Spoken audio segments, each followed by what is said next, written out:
All right, welcome to episode 3 of Exclusion Zone. I'm joined here by Daisy, also known as Hi. Wandering Egg, That's me. and once again joined by Carol, also known as Hot Choco Milkies. All these links are on Twitter, by the way. I don't want to confuse you, make you Don't guys go follow over to me. Tumblr. Don't follow me. No, follow her. Not home. Don't follow her home. Follow her on Twitter. God, No, what's wrong? come on home. I'm totally not gonna grab you and sacrifice you to the witch in my basement. Of course not. Yeah, my Sacrifice. good friend Gruntilda. Gruntilda. Gruntilda sacrifice, yeah. After sacrifice one must make, I will put your balls inside of a rake. What? Hi, Ame. We now have a new guest, everybody. Say hi. Ame, say Don't hello. actually say hi, because this isn't live. It's recording. If you said fucking hi, I don't feel miss it. sorry for you. Right. I also Ame. apologize if it sounds like I'm eating something, because it is. Or I am eating burger. Boy, yeah. That did not sound like you. It sounded like you're eating something crunchy. It's not crunchy, it's a burger. Burgers You're are a soft. burger. I wish I was a burger. If you were a burger, I'd eat you. Yeah, exactly. That's why I wish I was a burger, because people would like me. Boy, Anyways, yeah. Brad, my good friend, what is our topic for the day? We're going to be covering gaming, both The balls? old game. No, not balls. We will be talking about the penis. Today we're gonna be talking about the penis! Oh my god. But no, this is just going to be like old gaming, how it's like, turned into the gaming we know now, the pros and cons, stuff like that. Kind of makes sense for us to talk about old gaming. How is first. this gonna? How is this gonna affect the Fortnite? I remember back in my day when I used to play on my good old Nintendo Entertainment System and have the Super Marios.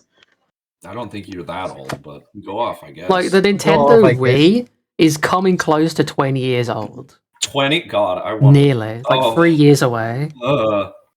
Okay, but to be Oh my fair, I fucking did play God. because my family was not, on my dad's side, so I Mhm. did play a Nintendo Entertainment System when I was a kid, and a Sega Genesis. That's crazy.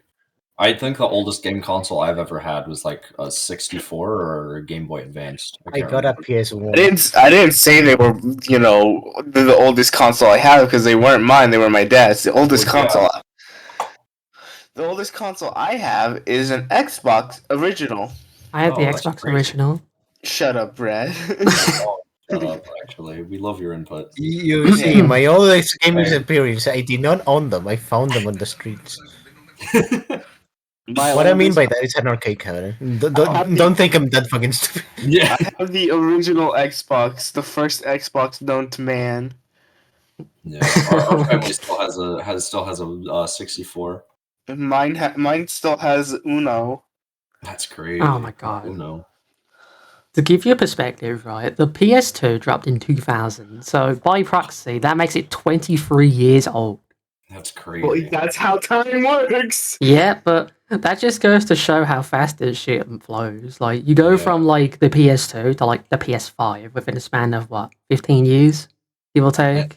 It just feels. It doesn't feel like it's been 15 years. I'm 20 years old, and it still doesn't feel like the PS1 has been out for that long. The PS1 dropped in 1994. Jesus. The PS5 came out in 2020, so it was 20 years after the PlayStation 2. Jesus. We had the PS4 in 2013, which is still around now. Yeah. Kind of fading out. Because the Still getting updates technology, and everything. the technology they need for a PlayStation 5, they don't have a lot of it, and they're selling it for expensive, Yeah. It's a really expensive thing, but they can't afford to keep selling it because, they don't have the resources to keep making it. So they have to keep the older consoles on life support so they can make money from selling games. Yeah. As if Sony wasn't already one of the richest companies in the world. You're one of the richest My companies in the PS3 is world. red. Yeah. Thank you, Carol. Very cool. My Nintendo But then- Switch is gay. Then we have the fucking Xbox. The original Xbox, as far as I remember, dropped a year after the PS2 did.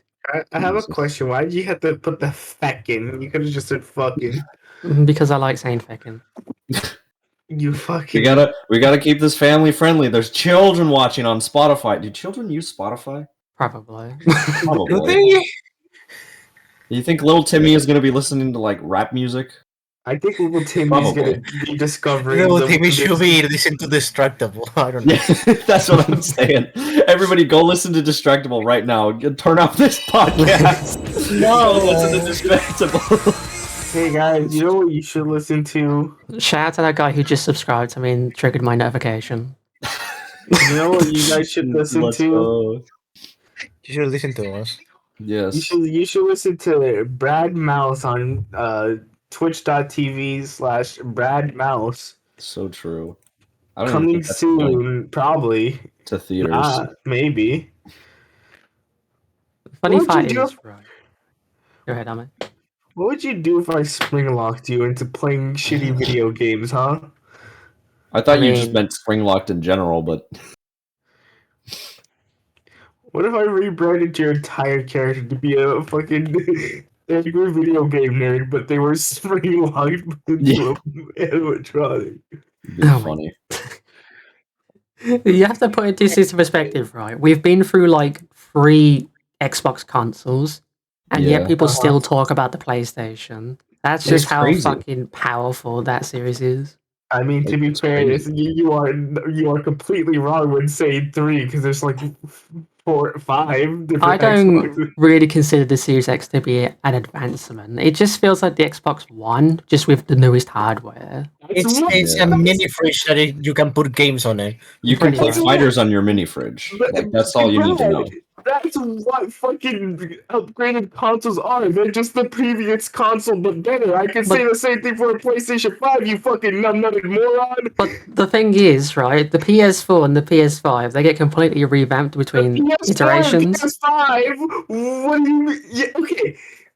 Brad, tell me, would you rather have a PS4, PS5, or a computer? Computer? Because you can do everything the PS5 can do with the computer. Same thing for Xbox. Yes, you know? But, like, what's the point of getting a PlayStation 5 when you don't have games on it, though? Shout out to the Nintendo Switch for barely being able to run its own consoles games. Mhm. Shout out to the Nintendo Switch for somehow managed to be the most sold console out there, despite being 7 years old now. Yeah. It's a 7-year-old Shout out console. to the Nintendo Switch for outselling Xbox and PlayStation with their arguably better graphics and arguably better gameplay most of the time. If you consider the fact that- Rapid is pushing it a little, considering some of the Yeah. parts. Yeah. yeah, okay, but to be fair, would you rather play game? Say we have game one. Game one is like fucking whatever, you know. Would you rather play it on Xbox, PlayStation, or the Nintendo Switch? I'd probably play on PlayStation, being real. It depends. Because Okay, like you have to also think about like game like Nintendo has like every single one of the consoles has like games that are all like super uninteresting and just like boring. But like I feel like Nintendo like the first party games have like a lot of quality to them. okay. With the PlayStation and the Xbox first party games, I look at those, I'm just kind of like, oh, it's another shooter game. Oh, it's another this Daisy. game. I'm gonna be honest. Well, I that's prefer just me. PC for one reason. Yeah, I don't 'cause you have get, to like, pay. I don't basically- have to pay. I don't have to pay a subscription to go online. That's what I'm Ooh. saying. Daisy. Yeah. Okay, this is like something that I think about. Why is the Nintendo Switch the family-friendly console where you could get uncensored hentai games? Oh no, for real. Yeah, I don't understand what because like Nintendo has always been a family friendly brand, and then all of a sudden, as soon as Iwata died, they were like, no, crank that shit up. Get those age ratings in here. We need ratings. Senran Kero, let's put that shit in. Yeah, you know the game with like the half naked women, 90% of the time is like on screen. Get that on Nintendo. Little Timmy wants to watch that. Everybody. I love this fact too, because you have like the same game on PlayStation and it's censored to hell, right? And Is it actually? Yeah, there are games that are on PlayStation and the Nintendo Switch, and the game will be heavily censored. Like it'll be like covering up like boobs, ass, whatever. It'll be covering all that up. And then Nintendo's like, "No, I'm fine. You're fine. Just I have think it's fun." funny to think that like the dev team just didn't care enough to censor it on Switch. Like they wanted to, but they're just like, might as well not. I don't think. I think it's funny to think that they were just like, nah, I don't care. I think it would be funnier if they were just like, "Man, this is hot," and they just forgot to censor it. Yeah. Oh my god. man. It would be funny if the censor files were still in the fucking game, but they never put it in. It was still in the game, but it was so badly programmed that it never came out. Like a waiting patch to be discovered. Patch. We had to patch in the censor bars, everybody. Oh my god. I can't wait for those patch notes. To be fair, like from what I've seen, they do not actually just care about any of the hentai games that they have. Yeah. They just don't fucking care about censoring them at all. Yeah, I don't understand too, because like Nintendo was the family-friendly name. If there was like a PG-13 game on there, Mother was shocked.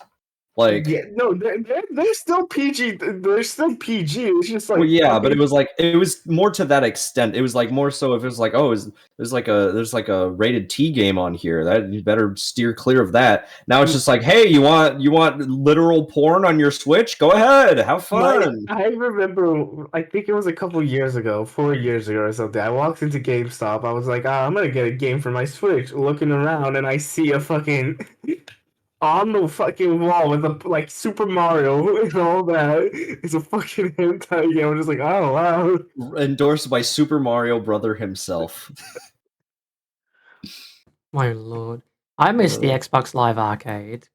I'm gonna be completely real with you. I have no knowledge about PS4 nor Xbox consoles past like Xbox 360 and past PS2 because my family.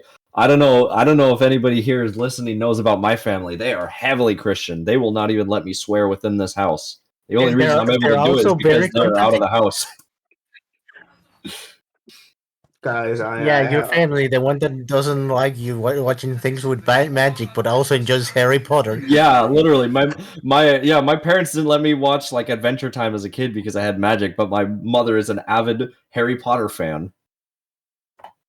Just pretend it's a sequel to Harry Potter. Of course. Is that the animated Harry Potter? No. No, you just say it's a sequel. It's like a bad ending if Voldemort won. The bad ending.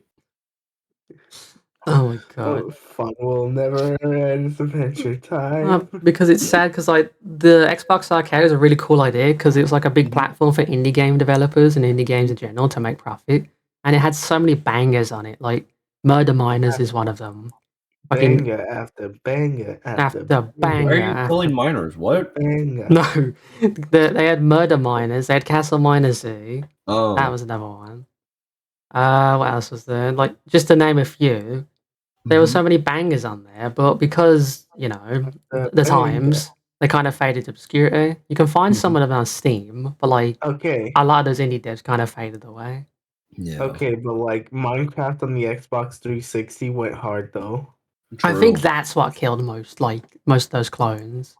Like you have to realize that like as soon as there's a successful game, there's always going to be people that are copying that game just because they want a piece of that pie too.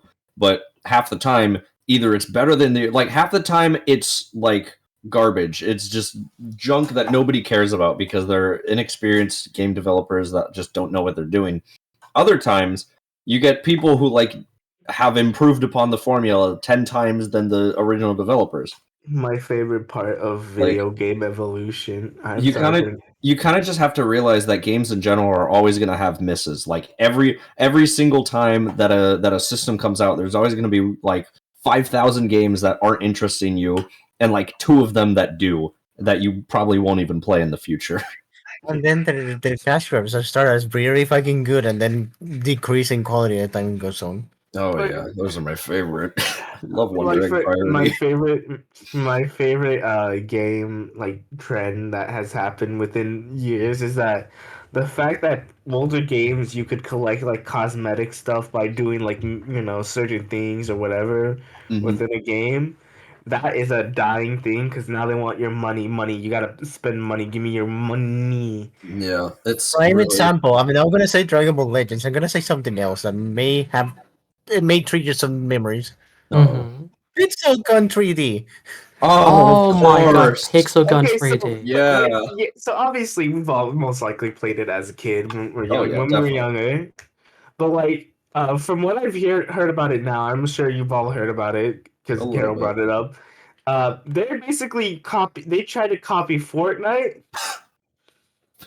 Of course they did.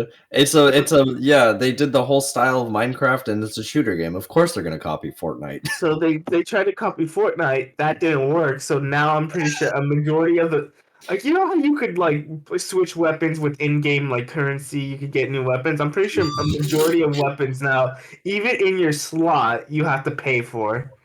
Oh my god. That's so dumb, dude. Okay. That's another thing with like modern game design. Like you have to pay to do most exciting things within a game, especially if it's free to play. And it's It's free, yeah. and paid games aren't even safe from this. Dying Light Mhm. 2 just implemented not cryptocurrency, a microtransaction currency called Dying Light Points, which you used to get like Real which creative you- there, guys. which you used to get like cosmetics, but also important weaponry that's actually genuinely Okay, decent. wait, Oh my what's the dying points? You said that Dying was Light points. dying. Okay, but that at least that is better than COD It is a points. Call of Duty the core points, the CP. The super god. You can purchase this skin by using in-game currency known as CP. I think I'm gonna call the police. I remember. Another movie, I know, but it was a movie that I used to love, right? It had no transactions, basically. Yeah. It was free from ads. It was like in the 2000s. Mm-hmm. It was a little game called Dan the Man. Dan the Man. I think I've heard of that before. I used to love it, and then I played it recently. Oh my god, what the fuck have they done? Why do we have to watch ads even to take a piss? Yeah, and like old games like that, like even Temple Run. Temple Run didn't have ads before. It was just a silly game where you run from the demon The monkeys. thing with the modern day, at least mobile games in general, that are not like you that don't have in-game currency spending that are free supposedly, Mhm. they'll spam ads down your throat because they'll know you either just give up and uninstall it or just give in and buy the ad-free whatever. Yeah.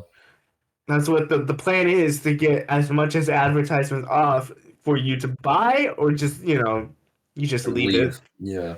The biggest issue with it is like Like the after kids. after the whole gotcha formula became such a huge for sex. For sex. I was trying to say like formula and I was trying to say formula and success at the same time. Don't worry about it. Yeah, don't worry about it. After the whole gotcha formula became so successful, and then they started implementing it into like free mobile games, everybody was just kind of like, "Huh, that's a good idea. We're gonna do free games with gotcha format." And like free games with gotcha format is fine. That's why it's an entire genre of games. Like if I want to pay money for this game, I can pay money. If I don't want to, then let's just hope that there's no ads. But then when paid games start doing it, that just shows that either one, the developers are unbelievably money hungry to want to have like what the price tags are like $60-$70 nowadays just to play the game, but like on top of that also microtransactions, or it shows that the game isn't doing as well as they thought it was, as well as they thought it would be doing, and so they're trying to boost its revenue by just putting in cheap ways to get money. Like it's such a disingenuous way of increasing value of a video game other than, I don't know, making a good game with thought put into the mechanics and everything. Shout out to Geometry Dash for not Like- changing at Like all. obviously, like not every single game is gonna be a hit with everybody. Not everybody game is gonna become the next FNAF or anything like that. But it really does go to show that like because of how popular the gotcha formula is, like I don't think it's gonna be going for 10, maybe even 20 years from now. Like it's Ooh. gonna be such a big mainstay in like normal games, even gotcha games itself, that like there's really no point in trying to like argue against it because it's grown too big. We as a community have poured so much money into it that like companies are starting to realize that like yeah, we kind of can't get rid of this thing because it's a huge moneymaker. True, but I want to harken back to your point. I remember when I played Dragon Ball Z Dokkan Battle and had sex at the same time. I'm sorry. There was God. there was no Dokkan sex, unfortunately. No Dokkan sex? What do you mean my PNGs won't fuck? I Uh, fucking despise time. Like, what? There's a term for it, but like, the thing that battle passes do, like, where if you don't Time get it, limited it's gone events. oh, forever. Time limited yeah. event. Time See, limit events, yeah. no, the thing is that stems from Fortnite's battle pass because Yeah. Fortnite's like you gotta grind it, you gotta play the game if you want to get fucking shit fart 3 from the popular video game shitty game, you Yeah. know. They want you to grind it. That's their whole motto, the whole thing. Which is why I prefer, and this is the only time. Like I love playing Halo Infinite, but this is one of the best perks of it. You Mhm. don't have a time limit on the battle passes. You could do it at your own limit, which helps the game in a way of that. I don't. The thing with games like that have battle passes like that, it makes you want to have to feel like you have to grind. It makes you feel like you have to like rush through it, right? If Mhm. you want everything, you have to go through all of that to get it. With stuff like Halo Infinite, yeah, I could play for a while. If I get burnt out, I could take a break from it, knowing that I don't have to, you know, panic that my battle pass is going to expire. Even then, if you miss a battle pass season, say you miss like season 4 or whatever, it's still there for you to purchase afterwards. It doesn't like disappear. I think the best part about like well, not like the best part. I think actually it would be the worst part, sorry. I think the worst part about like limited battle passes and stuff like that is that it actually deters me from trying to like get all that kind of stuff because if I'm being completely honest, half the time I don't really care about stuff like that.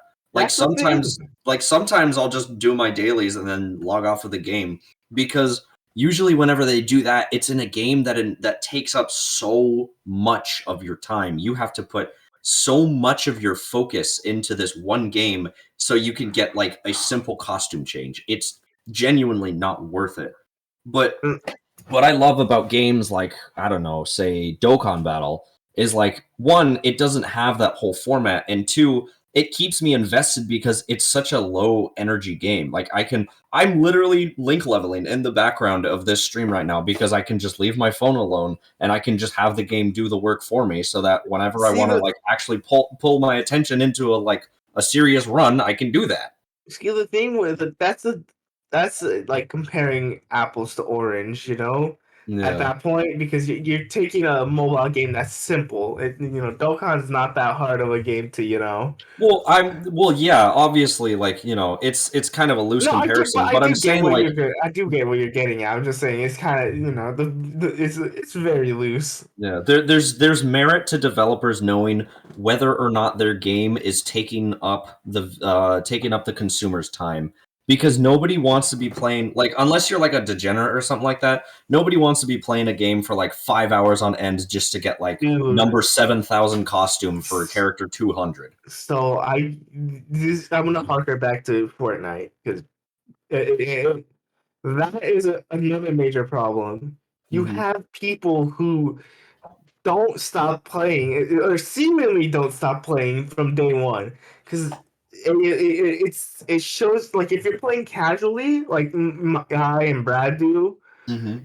it sucks to get into a lobby with the one guy who's like level 400 for some fucking reason and like get because it's You're just getting started on matchmaking? Don't even get me started on matchmaking. it's not even they don't have matchmaking in Fortnite. Not like good one anyway. If they Yeah. do, it's just like, oh wow, I want to play Fortnite. Maybe I'll do some dailies so I could level up in the battle pass. Oh, what do you mean I'm gonna get put with fucking guy who doesn't leave his house at all ever. And the same thing could be said for games like Dragon Ball Legends or like Halo or like Call of Duty. You remember the whole point of Dragon Ball Legends was supposed to be a fun, relaxing experience where you can have high octane gameplay. Yeah, remember when they decided, I wonder if adding a more competitive based game to this game that has never been competitive in any way whatsoever would be a good idea. Can we just put a clip of UVB comboing and just have someone screaming over it? Literally. I have had matches in Dragon Ball Legends where they're like full 14-star, full Z plus equipment. They do one cheap tactic, and I literally lose the fight because they get one combo. Like, I have had Skill turn based, one. by the way. Like, yeah, skill-based game, skill-based matchmaking. By the way, Right, oh no, I it's remember- credit card based. Sorry about that. Forgot to mention. Another thing about, if we're talking about Legends still, is the fact that the more newer units they put out, the more broken they usually are on release, because the whole motto is, if it's not broken, no one will summon for it. Yeah, I feel Case- like. You know what I hate about I know we've like randomly swapped to Legends and everything, but you know what I hate most about Legends units? The fact that the developer's way of seeing like value is taking away the other player's options. Because you look at Vegito Blue, what does he do when he first starts the battle? He removes your vanish. The most crucial part of the game, your literal only defense, your only universal defense for characters, gone. What else does he do? He removes your blue. He seals up your blue card, which is your most powerful attack that can stop rushes and can also blast through. Have blast armor through blast attacks. What else does he do? He seals your Rising Rush, which has frame one or which has invincibility when you use it before a character is about to use their like blue card or something like that. Literally every single one of your defensive options is destroyed simply for having the unit. Like, it's not even like, oh, I have to get this, like, super specific setup in order to get it. No, if you have Vegito Blue, you start the battle with him, they cannot use a blue card. They cannot vanish. They are forced to switch. Otherwise, they are at a disadvantage. And there are other units that, like, seal up cards or, like, take away your key or destroy cards. The entire thing of the game is you have fun while the other player doesn't because you are disabling their ability to play the game. UVB Go Frieza meta. God, it's just so awful. When was the anniversary again? Like a couple months ago? Yeah, it was a couple months ago. Go Frieza is still the best. If not, he's the best unit that isn't an Ultra. You could say he's even better than UVB. No, yeah, I wholeheartedly agree that Goku Frieza are the best unit in the game simply because they have more utility. Like, obviously, yeah, Vegito takes away more options, but the Goku Frieza have a permanent solution to the strongest option in the game, Rising Rush, which is, being able to use their unique gauge in order to just not take any damage whatsoever. There is literally only 2 units that are able to counter that ability, which is the new Path to Power Goku that released two celebrations after the Legends anniversary, and Goku and Frieza themselves, who get uncancelable cover change and all. It's great. It's very fun. That's honestly another thing that's changed in the game and just PvP in general. Now it's all about one-upping the other player rather than just competing. To talk about this a bit, I'm gonna bring up Halo and Halo 4 and 5 specifically. Specifically in those games, the thing is, with the first couple Halo games developed by Bungie, Halo 1 through 3 and Reach and ODST, whatever you want to say, they had a core mechanic that was unique to Halo itself, kind of. It was different from what other games were doing, kind of. Yeah. You had more diverse arsenals. You had more, It was fun to play because of that. The thing is, with Halo 4 and Halo 5, they wanted to cut into the modern gaming scene, which was popularized by its rival, Halo's main rival, if you want to say, Call of Duty. Yeah. Now you could go on a date, but they were trying to basically be Halo, but Call of Duty at the same time. Halo 4 introduced a new combat system that was similar to, Call of Duty, and then Halo 5, I believe Halo 5 was the one that introduced loadouts, which was you could customize your weapons, you could choose which weapons you start when you spawn in, and I think you could buy different kind of weapons, or you unlock. I don't remember because I didn't really care for Halo 5, Mm-hmm. but yeah. So basically, it was basically a major shift that no one really liked at all because it took the core mechanic of what was Halo and just shifted to try to be like another shooter, Yeah. which they had to revert back when they did in a Halo Infinite because they wanted Halo Infinite. It's supposed to feel like a classic Halo game. Yeah. You can't see me, but I put quotation marks. Yeah. It's so the thing is they trying to change your game to fit in with others when your game can stand alone as a unique product Mm-hmm. is something that we see a lot nowadays. I believe too. Yeah. Also, this is unrelated. Sonic the Hedgehog fucking sucks. Understandable.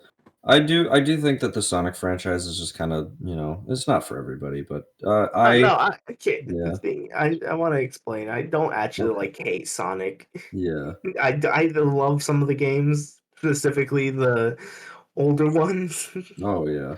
older ones. Yeah, like 1, 2, 3. Yeah, so I've enjoyed playing them. They're not my type of game, but like when I'm bored, I'm just like, yeah, what, I'll be fine playing this. But Yeah. the thing is, modern Sonic games, everyone mentions Sonic 06. Everyone's like, "Ah, that game's so jank." I actually like Sonic 06, to be Yeah. honest. If it Like- wasn't, Everybody has to understand that Sonic 06 was a really well-designed game. The only issue with it was its development.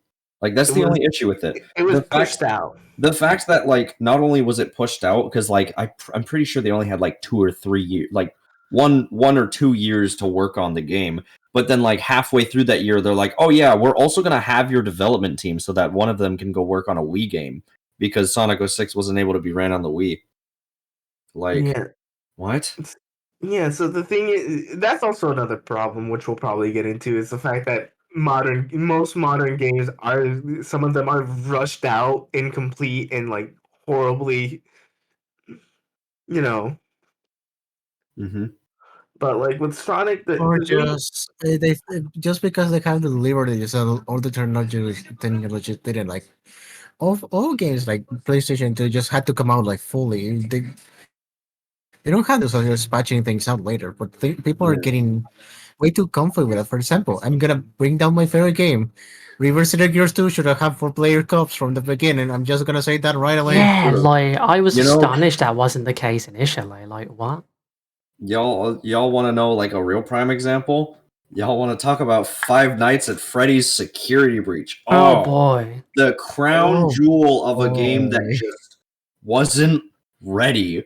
Like, I think that could also ever. go to Cyberpunk, which is a bigger game. yeah. Cyberpunk's good now, but only because of Cyberpunk- way more time. Cyberpunk could have entire fucking revamp. But Brad, I just Brad, does it really matter if Cyberpunk is good now when it wasn't on release? Like, Yeah.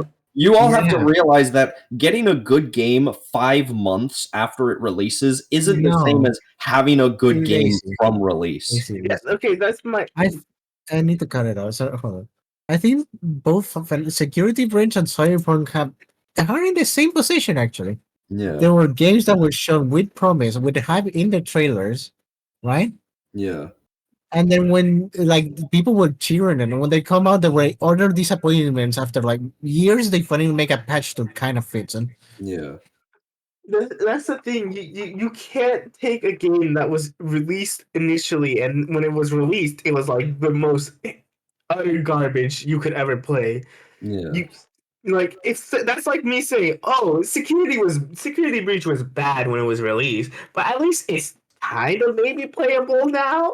Yeah, like what does that even do for you? Like It's just you have to realize that like the whole mindset of it'll be patched later just like gives companies the idea that like yeah, we can push our work staff to be able to like literally risk their lives on the line for a fucking video game that's going to come out on the holidays. We can totally do that. People forget that first impressions are normally the best. Mm-hmm. And we're talking about the prime sample, but we forgot the actual prime sample. I don't know much about the developer history of this game. Mm-hmm. I like it barely know it, but fucking what's this fucking game? Fucking fucking the development tongue. There was like bare bones and launch, and then after years of developer, it's actually a decent game. What, No Man's Sky? Yeah, bingo. Oh, no Right Man's money. Sky. Yeah, I don't know anything about that game. So, Yeah, But I'm pretty sure it's the same thing. Oh no, that we're those going through. fuckers lied out their ass about that game. Will there be Mhm. co-op? Yes, you can play with your friends. But a bunch of Redditors found out they were in the exact same spot, the exact same time. They couldn't see each other. So that was a fucking lie. And then, like, as the months have went on, the dev actually made the game they were selling in advertisements and shit. So, and now it's finally the game they advertised, but it took like how many years? Yeah, and like by this point, like, does anybody even talk about it anymore? Yeah, it pops up every now and then. Yeah, mean, like every now and then. They mentioned you guys, it's the comeback of the history, but but people lost interest when it came back. You know. Yeah, another thing Like- that Brad is muted, so it's just me and you, Daisy. like you guys, like everybody has to understand that like the biggest time for a game to flourish is during It's their release. during the release period. Like if people are going to be talking about a movie or a game like when it first comes out, they need to be talking about how it's like the next revolution or anything like that, you know. That's what they need to be saying about that game. I don't want to be hearing about a game with game-breaking glitches that will soft lock to you simply for standing in the wrong pixel in the wrong place.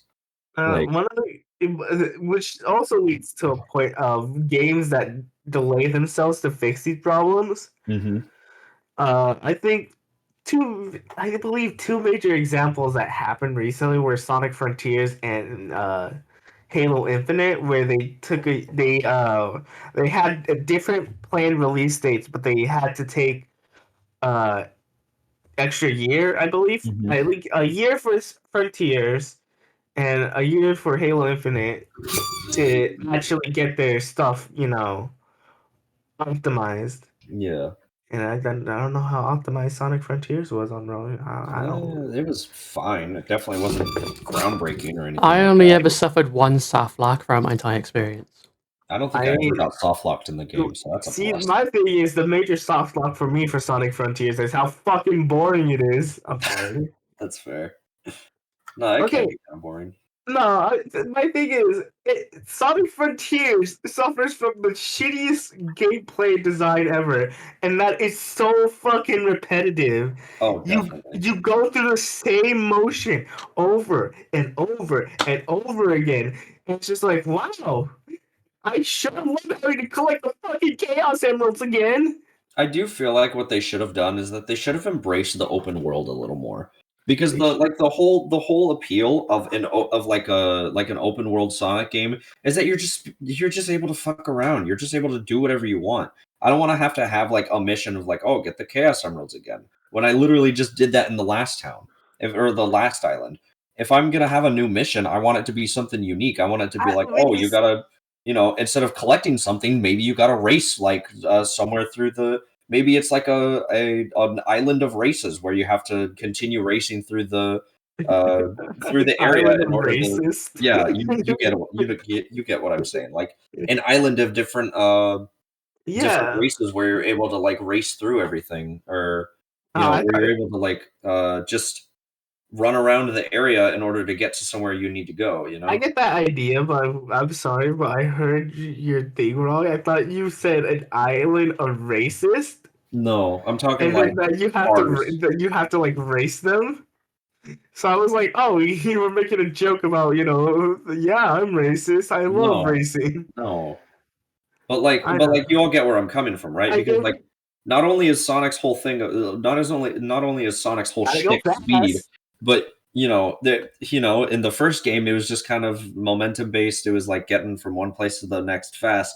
They should expand upon that. They should expand upon The like thing with I'm sorry for interrupting again, but the That's thing with the first couple Sonic games, yeah, you could say, oh, they're just as repetitive, but each stage has a unique gimmick. yeah. Each Like stage is uniquely done to where every time I'm just like, damn, wow, this is different from the other stage. This I isn't the same thing. way to put it. mhm, I tried Frontiers. I really did. And then, mhm, trust me, just didn't like them. Like the bosses are cool. I give you that much. But yeah. that's the coldest thing you can find in the bottom of your freezer. You know what they should have done? I think the overworld is boring. I think the islands are boring. Yeah. There's not enough going on. What I definitely feel like what they could have done, they could have given us like a level editor. If they had given Yeah. us like some kind of level editor, like we could make so much cool stuff because like Mario Maker goes crazy. Everybody loves Mario Maker because you're able to find like super sick levels. Like, if there was a level editor in Sonic, I feel like that would enhance the experience by tenfold because there are people who make fan games and everything like that who are able to create like really really good levels like with sick movement and everything like that.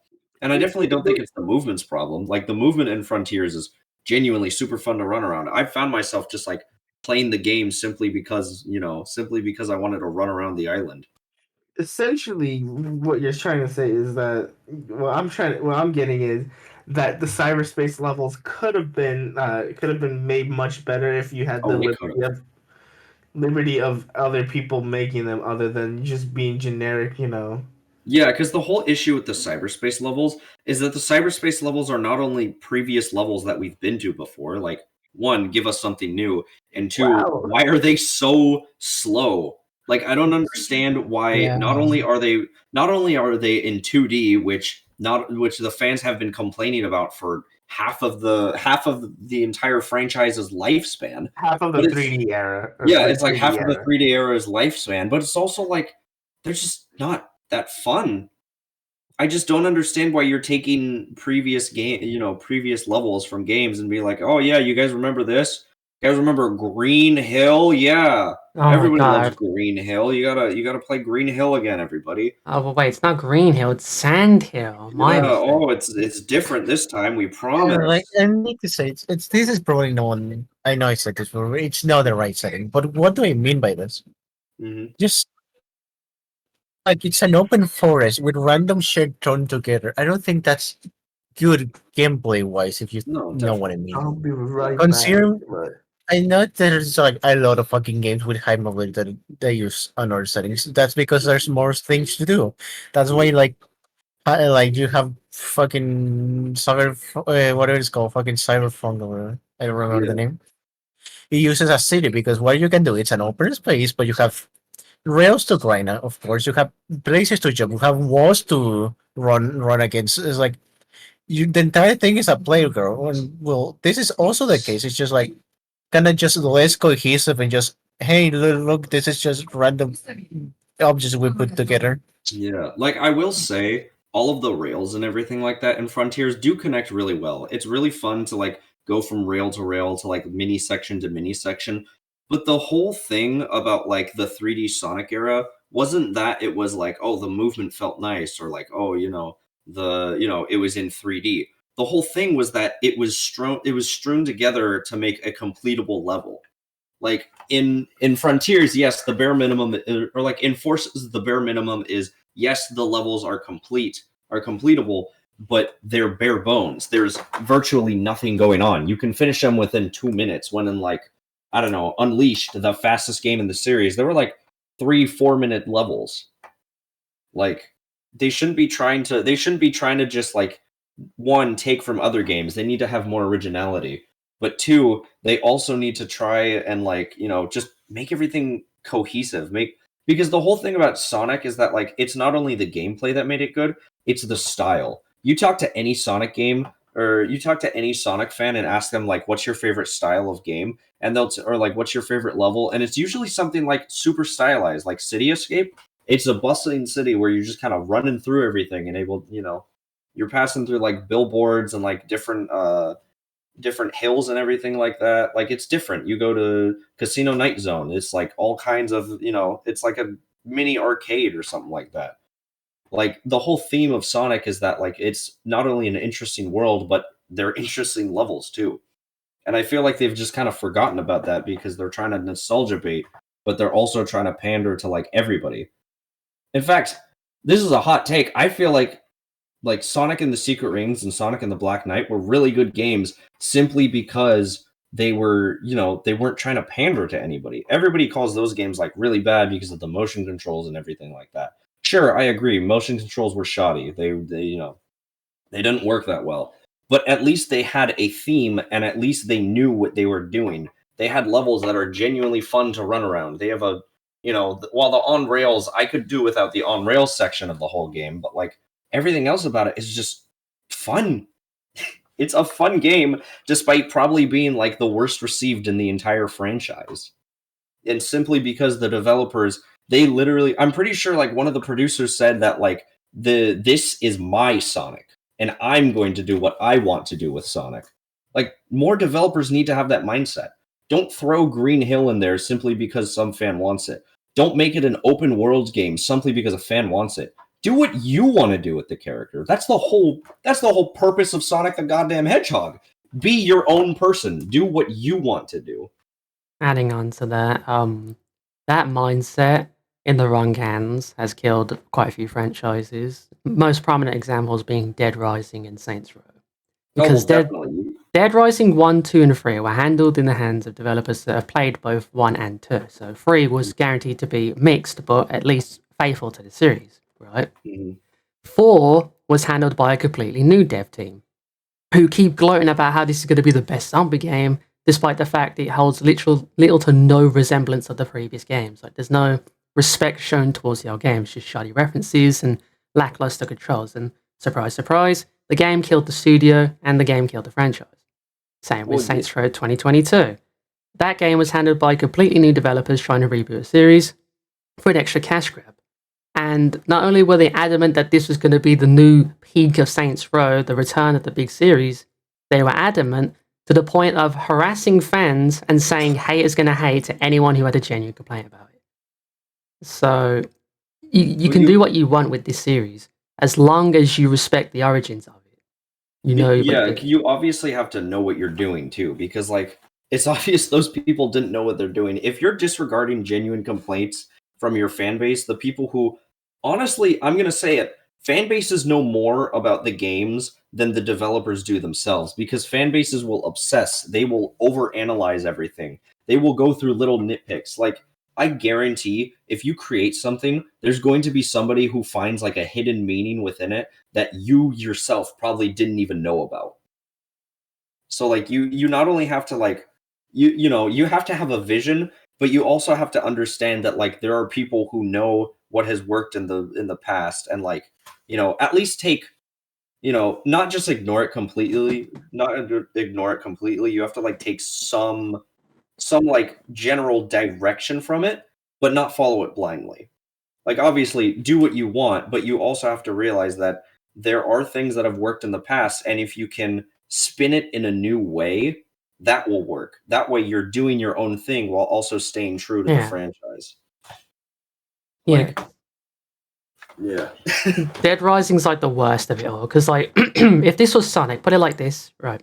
Sonic's no longer sassy. He's old. He's withered. He's like moody. He's like had enough of the life. But he's thrown back in for one more adventure, and then it goes for a really boring slugfest of just uninteresting characters and uninteresting story. At the very end, he sacrifices himself and dies to pass his torch on to the uninteresting side character. Of course. And furthermore, Sega's like, you know what? Here's a DLC to see the true ending of the story, where Sonic comes back to life as a zombie and you have to cure him. Oh my God. That is literally what Dead Rising 4 did. You have to pay for the actual true ending, and it's not even good. That's the best part. It's just it's because the devs were shitting themselves about everyone freaking out at the end. It's like, why would you kill off the literal mascot of the series? The main character. That's crazy. Why would we kill the main character? No, you're right. Bring him back as a zombie. You guys remember when you guys remember when they tried to make us pay for Supersonic? Oh yeah, I remember that. That happened. They tried that, and it wasn't even worth it because like it added next to nothing in the levels because it was all just scripted. Yeah, the levels were still boring. I get to play as Supersonic in uninteresting levels. That's the only difference. It's a better play Sonic than the one in Generations, but you never get to use it in a situation where he's actually worth it. I actually like Generation Supersonic because at least he Oh, makes a difference with his presence. Like it's not Yeah. just you're invincible and you just do normal Sonic things. No, you're Supersonic, modern Sonic specifically. You can just Mhm. bolt through the level, and I like that. It's actually really cool. And then it runs out. Yeah, I and feel then it like runs the thing out. about Generations though is that Generations levels are replayable. That's the Yeah. biggest thing about Sonic because like Sonic is kind of like a one and done experience, but they're able to have replayability within the games. Like I'm able to boot up Sonic Generations right now if I wanted to, and just try to get a new high score on one of the levels simply because I want to. Simply because hey, I like playing this level. I want to see the number go up. I'm gonna do that. Like it's a fun level, but there's also a challenge to it. Like that's the whole reason that time limits in It's Sonic your own exist challenge, yeah. to better yourself through the game. Yeah, exactly. There's another argument that I find really, really stupid. This one relates to Saints Row I mentioned earlier. It's like, Mhm. oh, go woke, go broke. But I'm like, but Watch Dogs 2 exists, one of the most woke games to ever exist. Literally, Mhm. they have a pride parade going on. There's a important trans character present. Some characters are homosexual. There's an autistic representation somewhere. Like, Mhm. you can't say go woke, go broke when one of the wokest games is one of Ubisoft's most successful projects. Like, it doesn't make any Yeah. sense. You can Yeah, make I a mean- game work with that sort of environment and that sort of roster, but the problem is with Saints You Row don't you is don't you're trying to make understand that gay people work. ruin everything. The problem with this Saints Row is that you're trying to make these millennials who look like college students into hardcore gangsters who kill without a care in the world, and you're trying to make them into the good guys, like Avengers good guys, where they're supposed to be Yeah. horrible people. It's a Oh, complete yeah. disconnect. Again. It's like what's his face? The guy that gives Batman a gun. I forgot his name. Alfred. What was it? No, not Alfred. The director of the DCU that gave Oh, Batman a gun. Snyder, Yeah, whatever his Zack- name is. Zack Snyder. It's like No, Zack Snyder. I like Yeah. hearing about talking about that a little bit, but the thing is, his thing was, I want to make something different. I want to do. We can't Yeah. keep to the Ex- comics one for one. Excuse my language for this, but he literally said, "I want Batman to get raped in prison." Exactly, That was like, something that he has said a lot. Like it's basically along those lines. Like that's Another the superhero I want. Like, excuse you? another is that's fucking terrible. But like, I just feel like if you're gonna ruin a character, do not ruin the one aspect that makes him the character he is. Yeah. you can do Batman- that formula right as well. Mhm. No, well, for Batman specifically, if you want Batman to use a gun, you make it an emotional scene where it's like maybe it's a last resort, or maybe he's gonna retire afterward, like how Batman Beyond does it. In Best example is the joke. You ever seen Joker, like the new film? Yeah. That he kills 3 people with a gun, and you feel the weight of that scene. You feel the I think, consequence, like he just guys, I done don't that. think these are video games.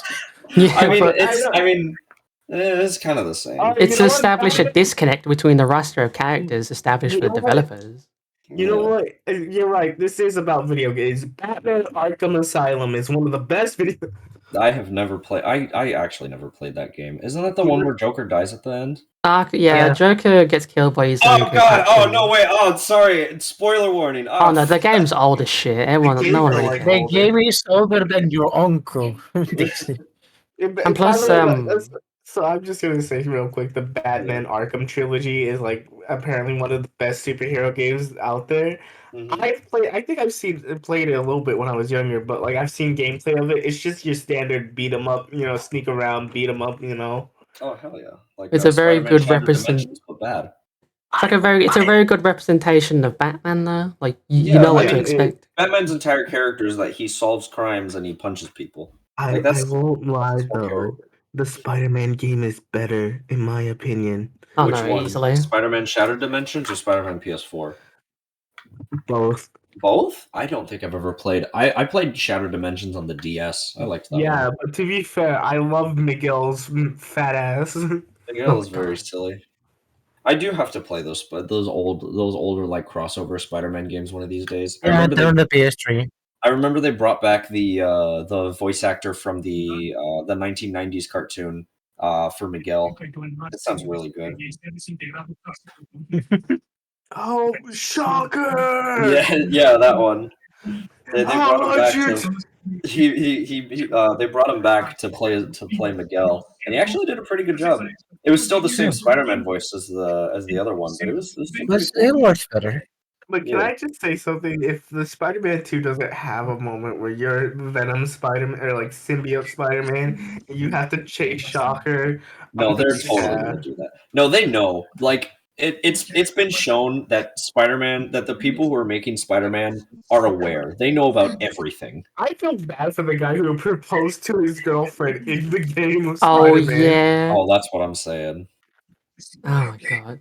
On the topic of voices, though, keep Megan Fox the fuck away from recording booth at all Oh times. yeah, y'all remember Mortal Kombat 1? The one with Yeah, I love how you Megan say Fox. y'all. I love how you say y'all remember Mortal Kombat 1 like we had like the game Yeah. didn't just I mean, come out. Just came out. Yeah, it just came out, but like, does anybody really remember it at all? I do. Like, if Mortal I'm being Kombat completely one's honest, the only time that I remember that game came out is like when someone I see is like when I watch it on YouTube or something. I'm like, oh yeah, this game Fair. exists. That's Fair, but crazy. like you're talking to the two people in the call who are actually like interested in the game. Yeah, I don't know. I've never been really interested in Mortal Kombat. The combat to me, like the I mean- fighting to me, always looked too clunky. But that's just my opinion.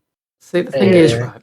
People were complaining about Goofy. Ronda Rousey in the last game, but But her she voice tried. fits. Her voice Yeah. fits Sonya, because Sonya is meant to be this like stuck-up military sergeant, and her Oh, voice yeah. actually fits. At least she puts effort into some of her lines, unlike Megan Yeah. Fox, who literally reads a Here's the script. fun part. It's not only Megan Fox, it's 90% Christina B. Oh my Mm-hmm. god. And they didn't even Okay. get Megan Fox to do the pain sounds or anything. It's just Christina V. Yeah. Okay, guys, I know we're talking about Megan Fox right now, but we can't like talk about bad voice actors in Mortal Kombat specifically without mentioning it's like looking in a mirror. Oh, Dimitri Vegas. Yeah. To be fair, though, they're Oh, not voice actors. You can tell. Yeah, they're not voice actors, but still, they should. It's still funny. It's like looking in a mirror. I would- Listening to your impression of that, it sounds like I'm listening to the Xavier guy. He's like, "Look out, everyone! I'm about to commit vehicular hamburger helper." That's literally the delivery on point.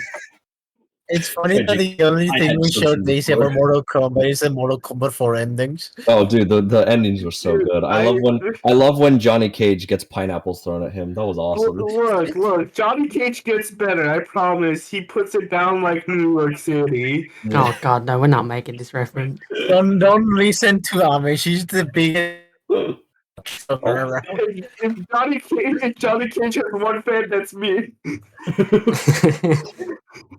Oh my god. I'm conflicted though, because I love Jonathan Cage or Jonathan Carlton. Actually, that's his legal name. I'm doxing him in call right now. Oh my god. Uh-huh. But I also, Mhm. Oh my lord. I love the Lin Kuei. I love You know- Sub-Zero. They made every character in Mortal Kombat 1 hotter, by the way. Understandable. Even Lizard.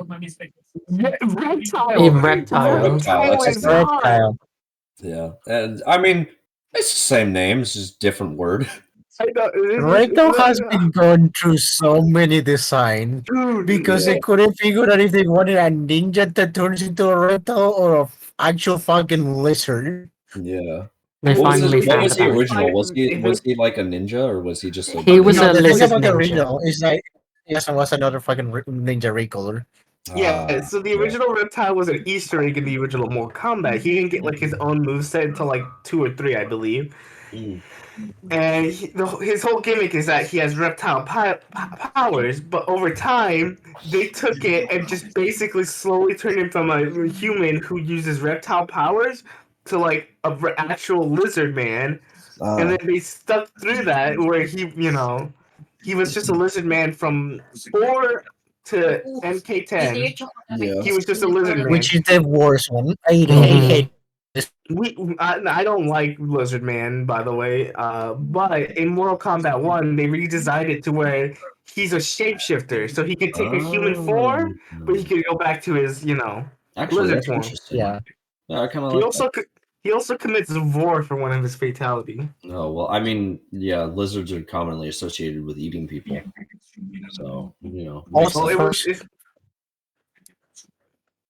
I love putting my employees through trauma by making them watch live leak videos. All right. I thought you were Mhm. gonna say I probably gonna put you watching more. Yeah. God. All right, Brad, I'm going to tank our viewer base by like 5,000. If there's 5,000, there is now only one person watching. Uh-huh. I don't like the controls of Mario 64. There, I said it. I said it. I can- wholeheartedly I can- agree with Oh, you. man. I can let these demons out and I can finally rest. I don't like the controls. The thing is, when I got the Mario trilogy game, not the game, the one that came Yeah. on Switch. No, I Super don't know 3D the game. What do you mean? What game? 3D Super something. Hold on, I don't. No, what are you talking about? Oh, It's what the game? game that Mario died. Wait, yeah, Mario's been dead for like a couple Super years Mario, now. okay, game series. So years I now. bought Super Mario 3D All Star. Yeah, So so like, did I. Yeah, was he like, died after that game. Yeah, he's I was dead like- now. I was like, because I bought it for Sunshine. Oh, I same love here. Sunshine. I never got the chance to play Sunshine, so I just got it because I was like, hey, just another way to play Sunshine. Even Sunshine, because like it's a clinky game, even on the GameCube. Oh, yeah. It was like not the best controls, but no matter what, I had fun with it when I was younger, and I'm pissed about this. My cousin broke the disc by snapping it Oh my somehow. god. Oh of my course. lord. I don't fucking know how he did it, but he walked up to me and said, "Yeah, hey." I was just like, Yeah. It's like how? I was Oh, like, kids are fucking wild. he was like 2 years younger than me. Yeah. But so that's why. But like I played I played Mario 64 on it because like I Mhm. bought the game. Might as well play all 3 games on it. Because Yeah. I love Galaxy. I went on Link to talk about Galaxy. It's one of my favorite games. It's Yeah. comfort game. I could play it on my Wii U instead and actually use a fucking Wii remote. So I'm not. It's crazy. Don't know why I'm gonna be playing it on my Switch anytime soon. Yeah. But with 64, it still feels, even with playing it on a modern controller, not the whole Mhm. fucking dick stick that comes out of the Nintendo 64 controller, Yeah. it still feels like it's clunky in a Yeah. way. It doesn't Like, feel like I'm playing the game right. It feels like there's a bit of input lag and like all that. it's really strange because like in like the game actually has like really sharp turning. It has like, really Yeah. smooth mechanics and everything like that. But it's just the feel nowadays. I feel like that's the biggest issue. Playing games that like where not only are your inputs more responsive, like I understand inputs are responsive in Mario 64 and everything like that, but for whatever reason, it just doesn't feel as good as like all the other games do. Like call it age, call it whatever you want to call it. It's just it's just weirdly not there anymore. Again, I think the problem with Mario 64 in general is the dick stick of the Nintendo 64 controller. Yeah. If it was done with a modern controller and design, I'm sure it would have been fine. But Yeah. you have the fucking, like I said, it's a fucking dick stick. Like it's just sticking out of the middle. It's in the. It's like, why would you prefer playing with? Would you rather play with a normal fucking Xbox controller, PlayStation controller, or a modern Nintendo controller, or would you rather have a fucking protrusion from the middle where the joystick you use to move is just right in the fucking middle, man? Yeah. I don't want to reach all the way over to play the fucking game. Like you also have to understand that like the 64 controller was just garbage design. Like who designed this thing? You think I'm saying it's a good design right now? Like who looked at Mario Party and like somebody had to be designing Mario Party for the 64. They had to look at that thing and like look at the joystick and be like, yeah, this would be a good rotation mini game. Put it in. Hey, hey. Listen. Are you listening? Yeah, I'm listening. Mhm. They designed the Nintendo 64 controller to be a blunt force weapon because if you swing it at someone, you're fucking killing them. Oh, of Wait. course. Oh, you're absolutely right. Do you remember the fat Xbox controller? Fat Xbox. Look in Even VC the- text. Look, I know what the fat Okay. Xbox controller because I had the original Xbox. The Xbox controllers are not even that bad. Yeah, they're fucking wide, but like, look, I'd rather have my Look at joysticks that. be on. I'd rather have my joysticks still be on left and right than have a little fucking dick stick out at me. Like literally, I'd rather play this. That controller's mushy in the middle. Yeah. See, I really like the original Xbox because I remember seeing in interviews that they wanted to make this shit look like it's from space, like it's an alien fucking technology thing. And I was like, okay, now that's a really cool You know initiative. what? You know what? I respect it because they kept that up with most of the modern Xboxes. They even made a fucking entire war base out of the Series X. Yeah. And I it need was- to bring this up since we talked about the Mario fucking All Stars thing, right? Mhm. Yeah. I need to bring a piece of media that everyone forgot it was made. Yeah. The remaster in general. The Yeah. GTA remasters. What, the GTA remasters? Yeah. Hold on, I Yeah. gotta pick up a package. I'll be right back. Yeah. If I'm Okay. being completely okay. honest, again, Christian parents, I was never allowed to, but GTA just never really interested me. The problem Yeah. is with No, but I need to bring GTA San Andreas remaster because it's the funniest thing ever. Because it was just replay, put the fucking bandage on it. Yeah, there we go. Yeah. The use of like tools that like, oh yeah, let's smooth it off the edges of this. Even the things that shouldn't be smoothened. Oh my Mhm. god. Of course. See, For the example, issue, there's this one building that has like a giant. Ooh, fuck! What's the thing? The fucking bolt thingy. or nut, whatever they're called. Yeah, the ball nut. You know Oh, those ones. So I have Yeah. like flat edges, like Yeah. five flat edges. Because of the tools they were using, and Mhm. you know how they just smoothen every single edge. Yeah. They made turned it into a donut. Oh, of course. Mm-hmm. Oh, hi, It's Jenkins. hi Jenkins. Hi, Oh, by the Jenkins. way, now available, Assassin's Creed Mirage. Experience the story of Basim as he navigates the bustling streets of 9th century I Baghdad. never play Assassin's Creed after the Me second neither. one. See- I just getting updates because of the Epic Games because I need to play Fall Guys Yeah. every once in a while to get my Skeletor fix. The thing is, right, Understandable. the GTA trilogy, it's completely Rockstar's fault.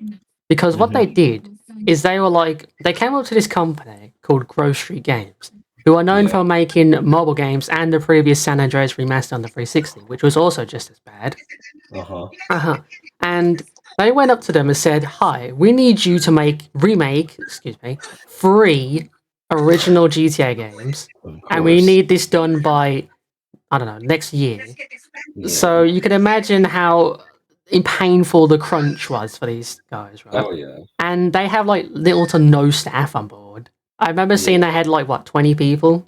Jesus. So they had to go through 3 games, remaking them pretty much from the ground up with the limited assets and staff they had, to the point where there's an NPC who has the number 3 on his back, etched with a number 7 on his back. Oh my god. So That's Hello. amazing. I gotta close my door, so I'll be like just a real quick statement before I Okay. close my door. We've been talking about anniversary games. I think anniversary games suck because I have no friends to play them with. oh my god, no, My we're not God. doing this. Here, can I speak about something really quickly? Mm-hmm. Do you guys remember Sonic Colors Ultimate? Uh-huh. Yes. Yeah. Speaking of bad remasters, oh fuck. Speaking of bad remasters, that I would have to say that this is the crown jewel of a awful remaster. Like there is somehow the studio that did it, I think it was Blind Squirrel, right? Blind Squirrel Games. To their credit, I don't think they've really done anything before this game before. But like, man, the Sonic Colors Ultimate. Where to begin? Y'all want like the seizure warning on the switchport, day one. That was great. The audio issues, if you ever want to hear Tails whispering into your left ear, go play Sonic Colors Ultimate Or pre-patch. Eggman if you're lucky enough. Yeah. Like there's like how in the world do you turn a game that is fully functional, pretty decent, like that is widely regarded as like a pretty good I'm gonna game put it.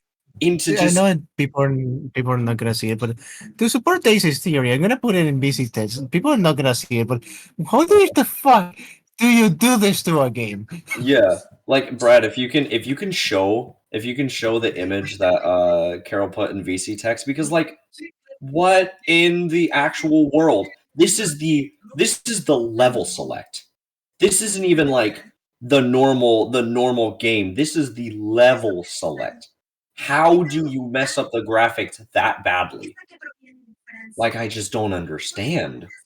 It makes zero sense. You have a foundation to work off. You can copy and paste the code from the original game and put it inside the remaster.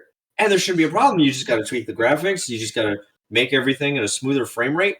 How do you fuck up the audio from a game that was in like 2010? Like, I just don't understand. It genuinely leaves me in disbelief because there is no plausible way that Sega looked at this product and said, yes, ship it. Drop it. Like, This shit sucks. Drop. like apparently they even had quality assurance. That is the funniest thing I've heard in my entire life. How the hell does Sonic Colors Ultimate have quality assurance? That's the fun part. They don't. I think that's an issue with remasters in general. I feel like what the actual companies are doing is they're just trying to find these small companies to take on the jobs for them, just to get them to ship out. Yeah, because they don't want to shell out like big money to make their customers happy. They want to make as much money as possible. I guarantee And they're the only biggest- back though. That's the funniest part. Yeah. Like I feel like the biggest issue with like remasters and stuff like that is that they're trying to use the good faith of the original game. It's like, oh, you guys loved this game so much, so we're gonna redo it, or like we're gonna remake it for everybody. We're gonna make it better, the definitive quote unquote experience. And like, and then when it comes out, because when I played Sonic Colors Ultimate, I was like, man, I can't wait to get this day one because I honestly want to replay Sonic Colors Ultimate. I think, or I want to play Sonic Colors again, see if I, didn't hate it as much as I do now. And then when I played it, I literally played through the entire game out of obligation because I spent $40 on a game that malfunctions its own sound on a regular basis. There is a thing like I just don't understand. And like that ties into like Security Breach too. Like obviously commissioning younger studios that, have less projects to their name isn't a bad thing. I think it's great to try to get these developers to be able to like flourish and flex their creativity and everything like that. But when you take a game studio, I'm talking about Security Breach here, when you take a game studio that is exclusively known for VR and ask them to make a AAA game, you're doing something wrong. Because not only did they fuck up Security Breach so bad, they messed it up to the point where the sound effects or the voice volume wasn't tied to the volume, it was tied to the voices as a whole, where you could skip cutscenes because of how the voice volume functioned. If you turn down the voice volume, it will skip the dialogue as well as the triggers for that dialogue to like play out. Yeah. I need to bring one more example because this is a me kind of thing in my territory. Silent Hill. Oh boy. This is the funny part. The Silent Hill Bracer HD collection. Yeah. Yeah. This is a funny one because I'm actually sorry for the developers. Yeah. Because this HD collection is notoriously bad in the community. Because it has weird things, weird textures, like things that together, some issues, some don't, that kind of stuff. But it all comes together because one reason. It's simple. To this remaster, they got issued to do this, right? But they forgot one tiny insipid little detail. They didn't give the code to the original Silent Hill. Mm-hmm. For real? They had to make a HD remaster without, god. They basically remade the entire game and called it a remaster. Did they ever ask? Did the team ever ask? They asked, but they didn't have it. They never didn't got have it. They didn't. I'm pretty sure they didn't have the trilogy of the Silent Hill games, so At they that had point- to do what they. At that point, why remaster it? Just remake the fucking thing. I don't fucking know. If you don't have the code, just remake the game. It's that simple.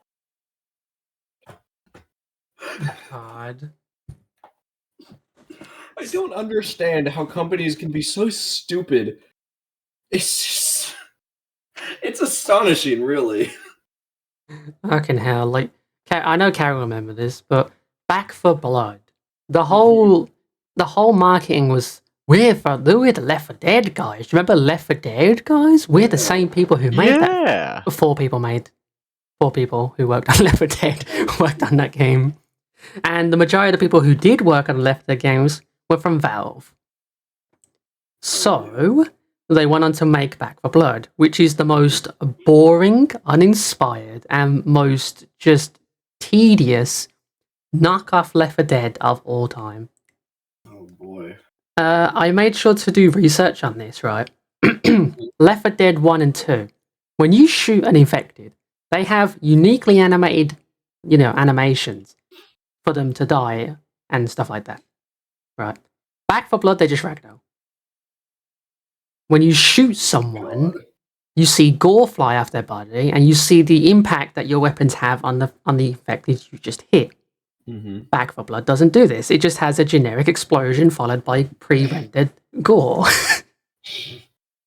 And the best part is the characters are so mind-numbingly boring that 4 characters from a single Left 4 Dead game outmatch 9 characters from a single Back 4 Blood game. Yeah. I do not feel Can- attached can to I- any of them. Can I just random read something else? Because I'm gonna go, so I just want to throw my last 2 cents, like the last of my power judge or whatever the fuck you want to say. Yeah. And this is a new thing. It has nothing to do again. There's one game I hate when companies do this. I don't know if this is the only example, but I hate when they did this Mhm. because fucking Way Forward thought, hey, River City is selling well. What if we use our name to promote something that's technically not River City? Mm-hmm. So they re-released Kunio-kun, like one game that was exclusive to Japan. That's cool. That's fun. It doesn't run on my PC, but we know them. Yeah.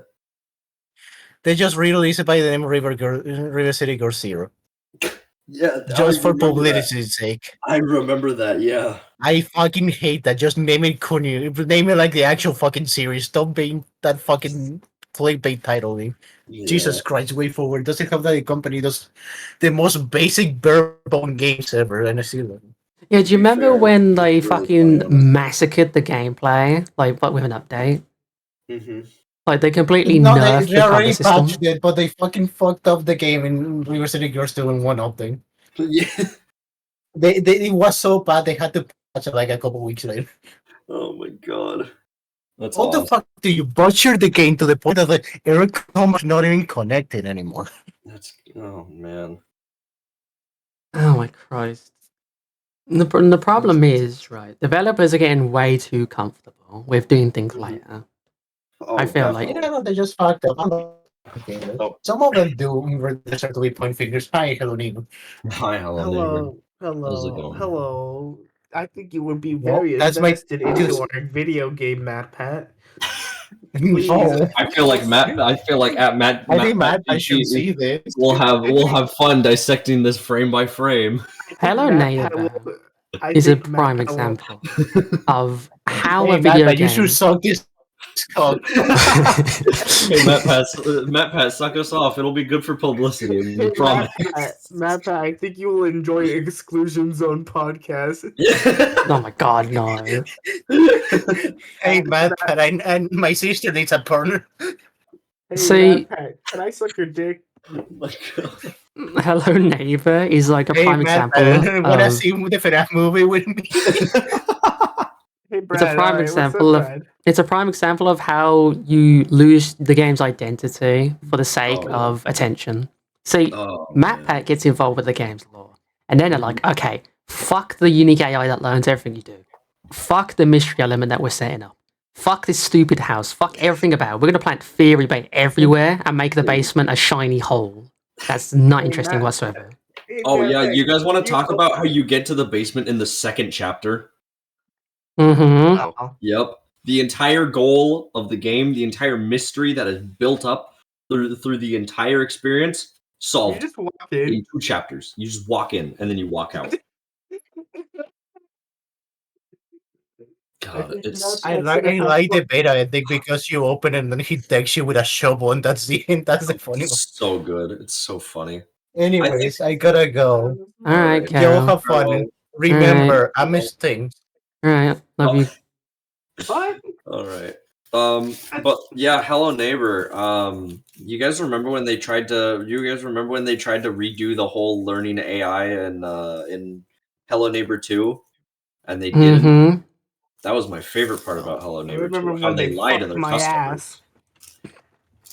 God, the Hello Neighbor is just, man. It was definitely a franchise that fell off. Like, I don't understand how they had the golden goose of like the AI that learns where you go and like, your routes and everything like that, and they just decided to throw it out the window. The Like- ironic is, it's not even fallen off because it's so popular with like kids and shit. Sort of like how FNAF is, but not to that extent.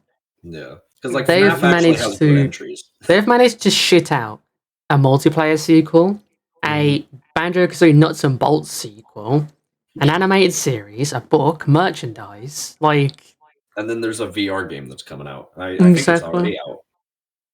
I don't remember. and it's a shame for the animated series because the voice actor for the neighbor is not only really fucking good, but he's really passionate about it. So like, he has to be associated with this shithole of a series. Yeah. Like, I just don't understand, man. I don't understand how you're gonna throw your golden goose out the window simply because the man with 5,000 followers on like YouTube covered your game and did what he did, overanalyze things. That's his entire fucking brand. He Mhm. overanalyzes things, and he also makes them worse. Fucking Buddy. Garten the Banban. That's another popular Oh, example. Garten See, of Banban. I would hate Garten Banban, but I see potential purely because of the fact the recent installments just seem more fun than scary, and I can Yeah, respect they're- that. I could understand where you're getting at. I can understand that. If the game wasn't made by people who just want to make money, who just like made it Yeah. not who just made it be like, oh yeah, indie games are popular, and the fact that they're trying to act like they're indie, but they're also like they also have way more money than most indie developers because they are popular YouTubers. Same with hmm Poppy Playtime, because Oh, Poppy also the Playtime. school shooter game. Oh yeah, Yeah, that's don't forget about the underrated. school shooter game that they made. Yeah, we could also talk about Poppy Playtime in the same Poppy Playtime in the same category because they made that game try to do NFTs, but then they Yeah. decided they were like, oh, backlash. Oh, what are we gonna do? Instead, let's take our already existing fucking channels, right? Take the Yeah. channels that we already have built up. Let's put Poppy Playtime in them and target it to kids. Yeah, Poppy Playtime is one of those things where like it does feel like the people who are behind the games, like making the games and the story and everything, like they're really passionate about it. They're just paired up with a really shitty group of people. Like hmm that's I feel like if Hmm. if Poppy Playtime was grouped up with like, I don't know, maybe a smaller team with like even bigger, with like bigger ambitions that knew how to, how to market to people better and like how to actually make good products that aren't, just cash grabs, I feel like they'd be doing wonderful work. Because they already have like their graphics are really good, their story is actually pretty tight, the gameplay is pretty decent. From what I've played, at least, I only played the project game because it was free. I don't really want to touch that entire series with a 35 foot pole. But it's like it feels like the people who are behind that game have genuine passion and they're doing what they can to try and make what they want to make, but they're just But paired up with mob it- entertainment, which is just trying to mooch The off of young creators- kids. the people who run the YouTube channel Yeah. They really want to, because the initial stuff I saw with Poppy Playtimes, like when people started hating on it Hmm. after the whole hype thing about it, is that Yeah. oh, there's already merchandise of this game despite it only being one chapter, Yeah. which is clearly the company's fault and not the game dev team's Oh, fault. definitely. Yeah. And the company was like, "Yeah, we're gonna be the next Five Nights at Freddy's," and I barely hear about Poppy Playtime nowadays. Oh yeah.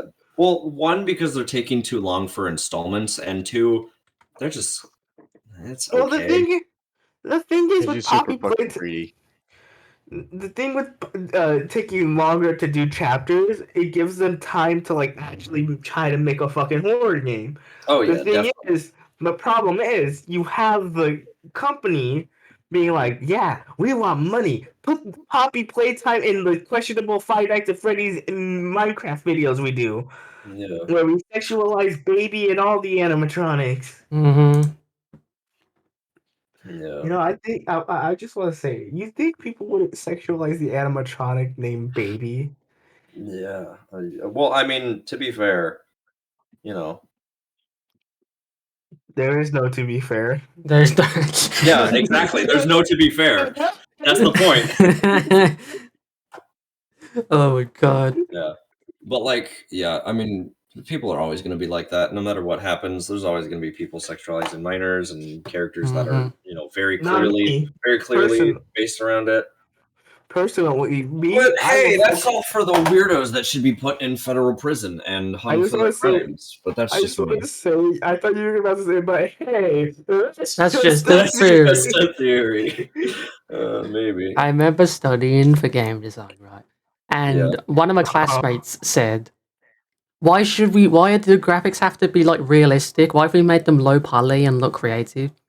And Mhm. my fucking teacher turns to him and says, if you think graphics makes a good game, you'd love a fucking movie, mate. Let's just make that clear. My God. So he has a point though. Like At least he was honest. if you look for a game and want the best looking game of all time, that's fair enough. Yeah. But if that's your whole consensus of a good game, then that's just Mhm. stupid. Like if you look at the game that has like ray tracing, ultra 4K HD, and the gameplay is uninteresting, the characters suck ass, and there's glitches Saints everywhere. Row. But it looks so good, guys. It runs at 60.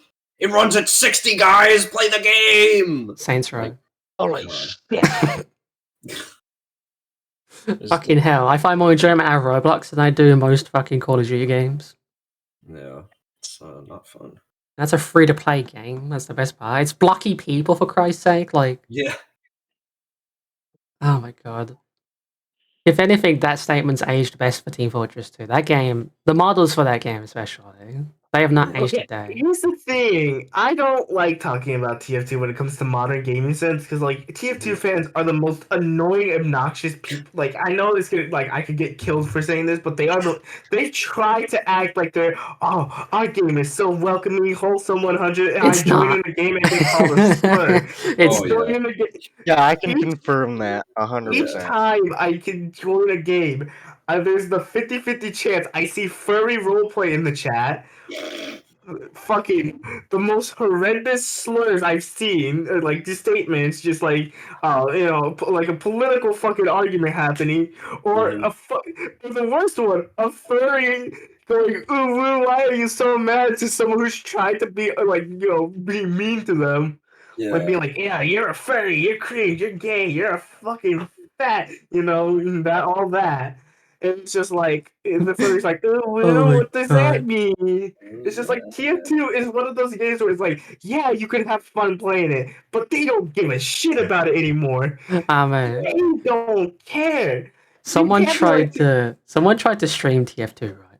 And someone in the voice chat said, "Oh, you're streaming," started rapidly screaming the hard N-word. Oh yeah. No, that's that's the big issue with like games like that. It's just people are so fucking unfunny, dude. They try to oh, I'm gonna take your downfall to make it my enjoyment. It'll be great, guys. My It's thing so is, funny. like, that's the thing that pisses me off about the TF2 community is that they're acting like, oh, we are the good people, Samaritarians of the fucking community. Overwatch, that community's trash.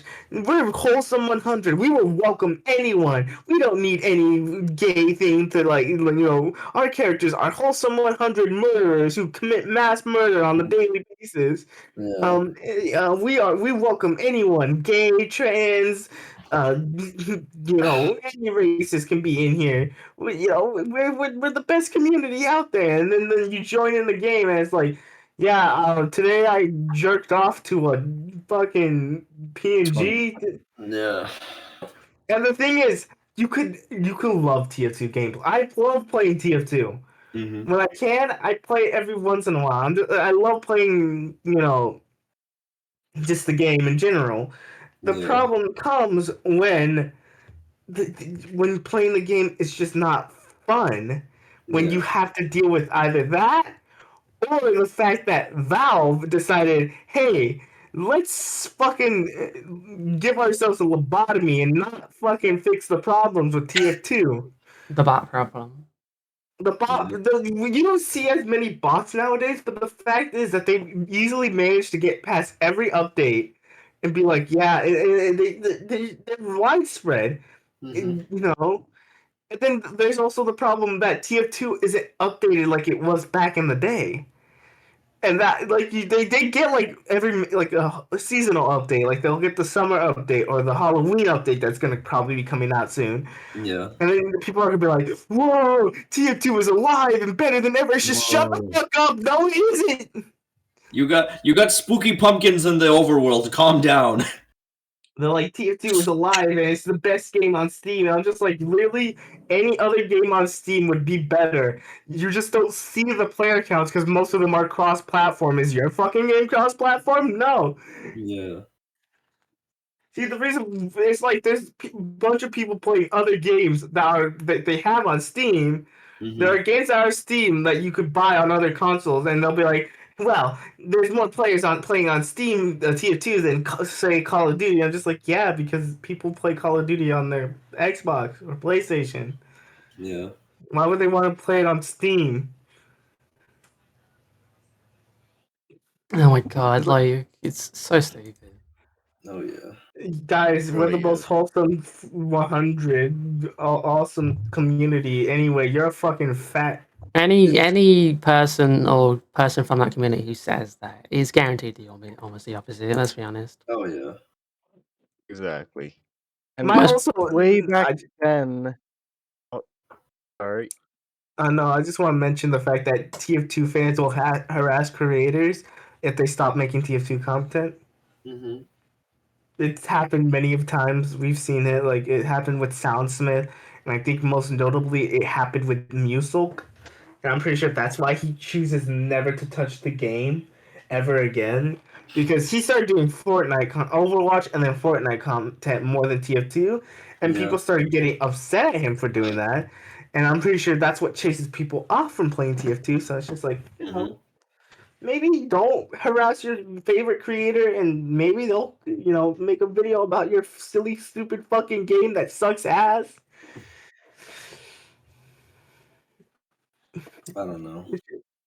You don't know. I know because the community's terrible.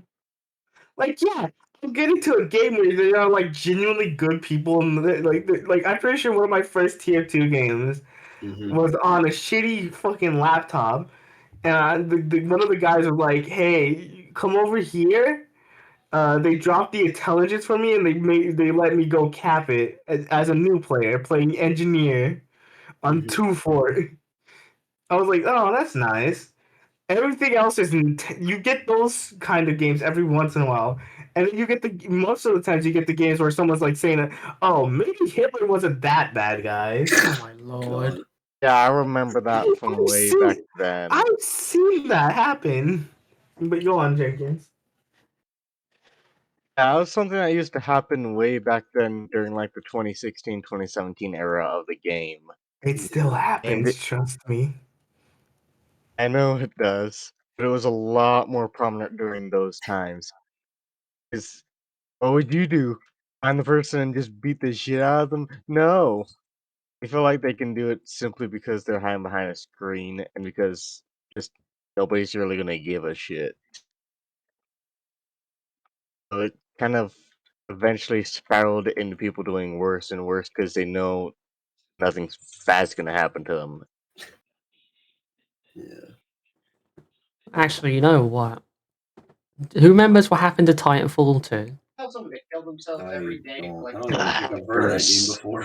Okay, so basically, right, the security of Titanfall 2 got Yeah. breached so badly to the point where the game is unplayable because even if you load it up, your IP gets nabbed. Most of your personal info on your PC gets nabbed. They have access to your computer. They can fucking plant malware. Like, even loading up the game or even having it installed gives them a gateway to do whatever the fuck they want to. Oh, that's awesome.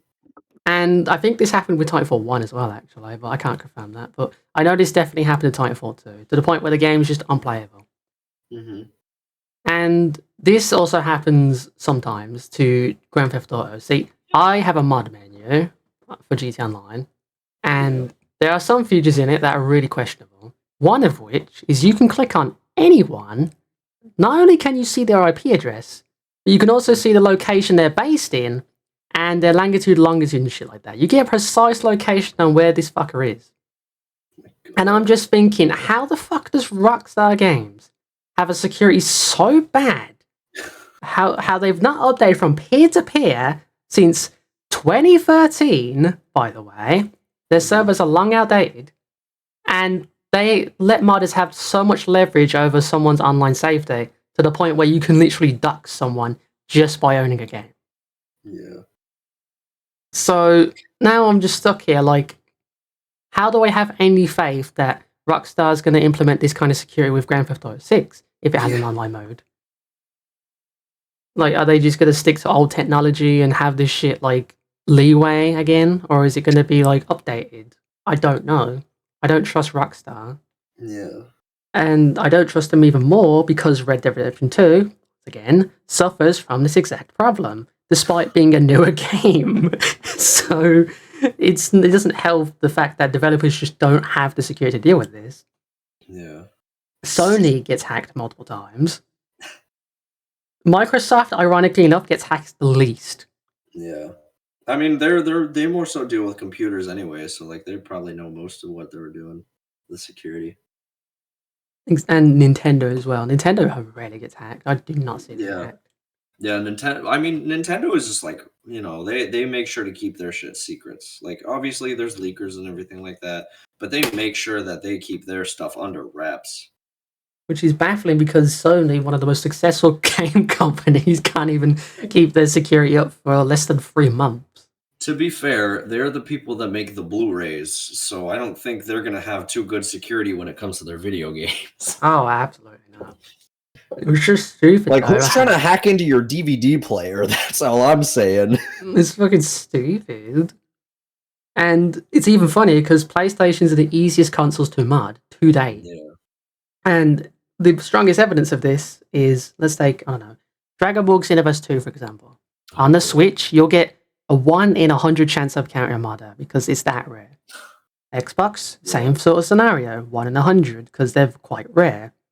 Mhm. PlayStation, 50-50 chance. It's not even funny. They have such bad security. They have so low communication with their devs on implementing said security that it gets to a point where modding on PlayStation is honestly more common than modding on PC.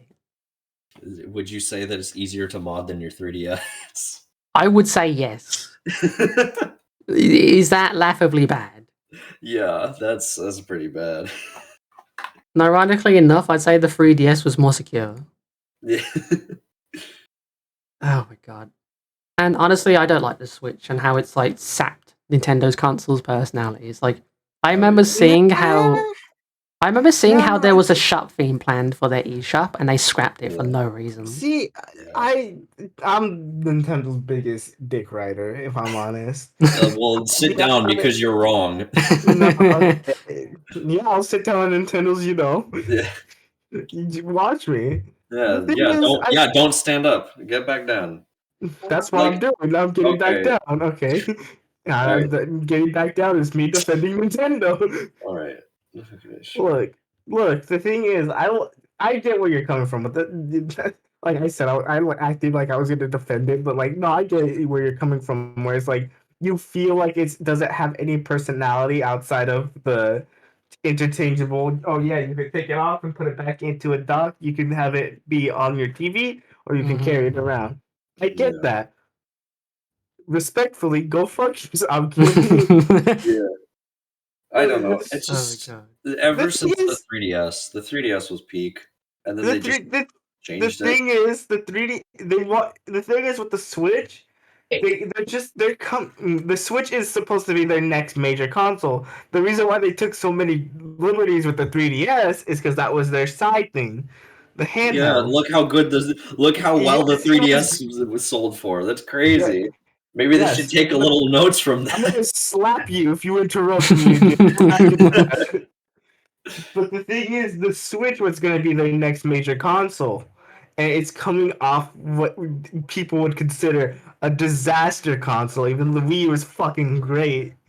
Like people like I see people like, wow, the Wii U was such a flop.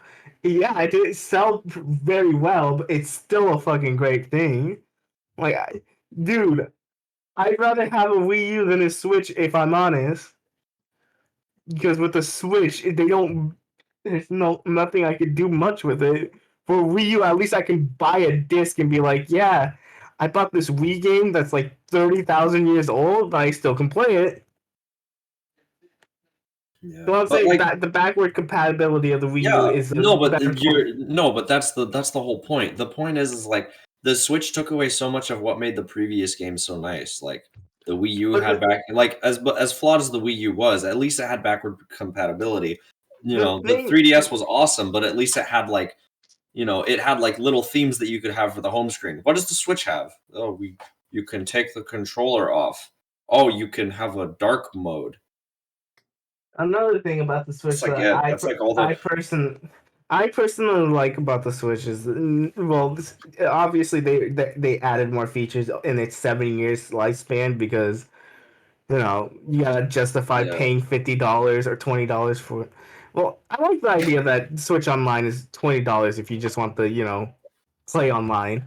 I don't Yeah. want to have to sell my newborn children to pay for a year online. I mean, it still sucks ass, but It sucks. Mhm. they're online. Yes, it's capitalism. It's gonna suck no matter what. But at least they're No, I'm not. talking like connection wise. Just Oh yeah, no. garbage. Depending on like how fucking good, like Yeah.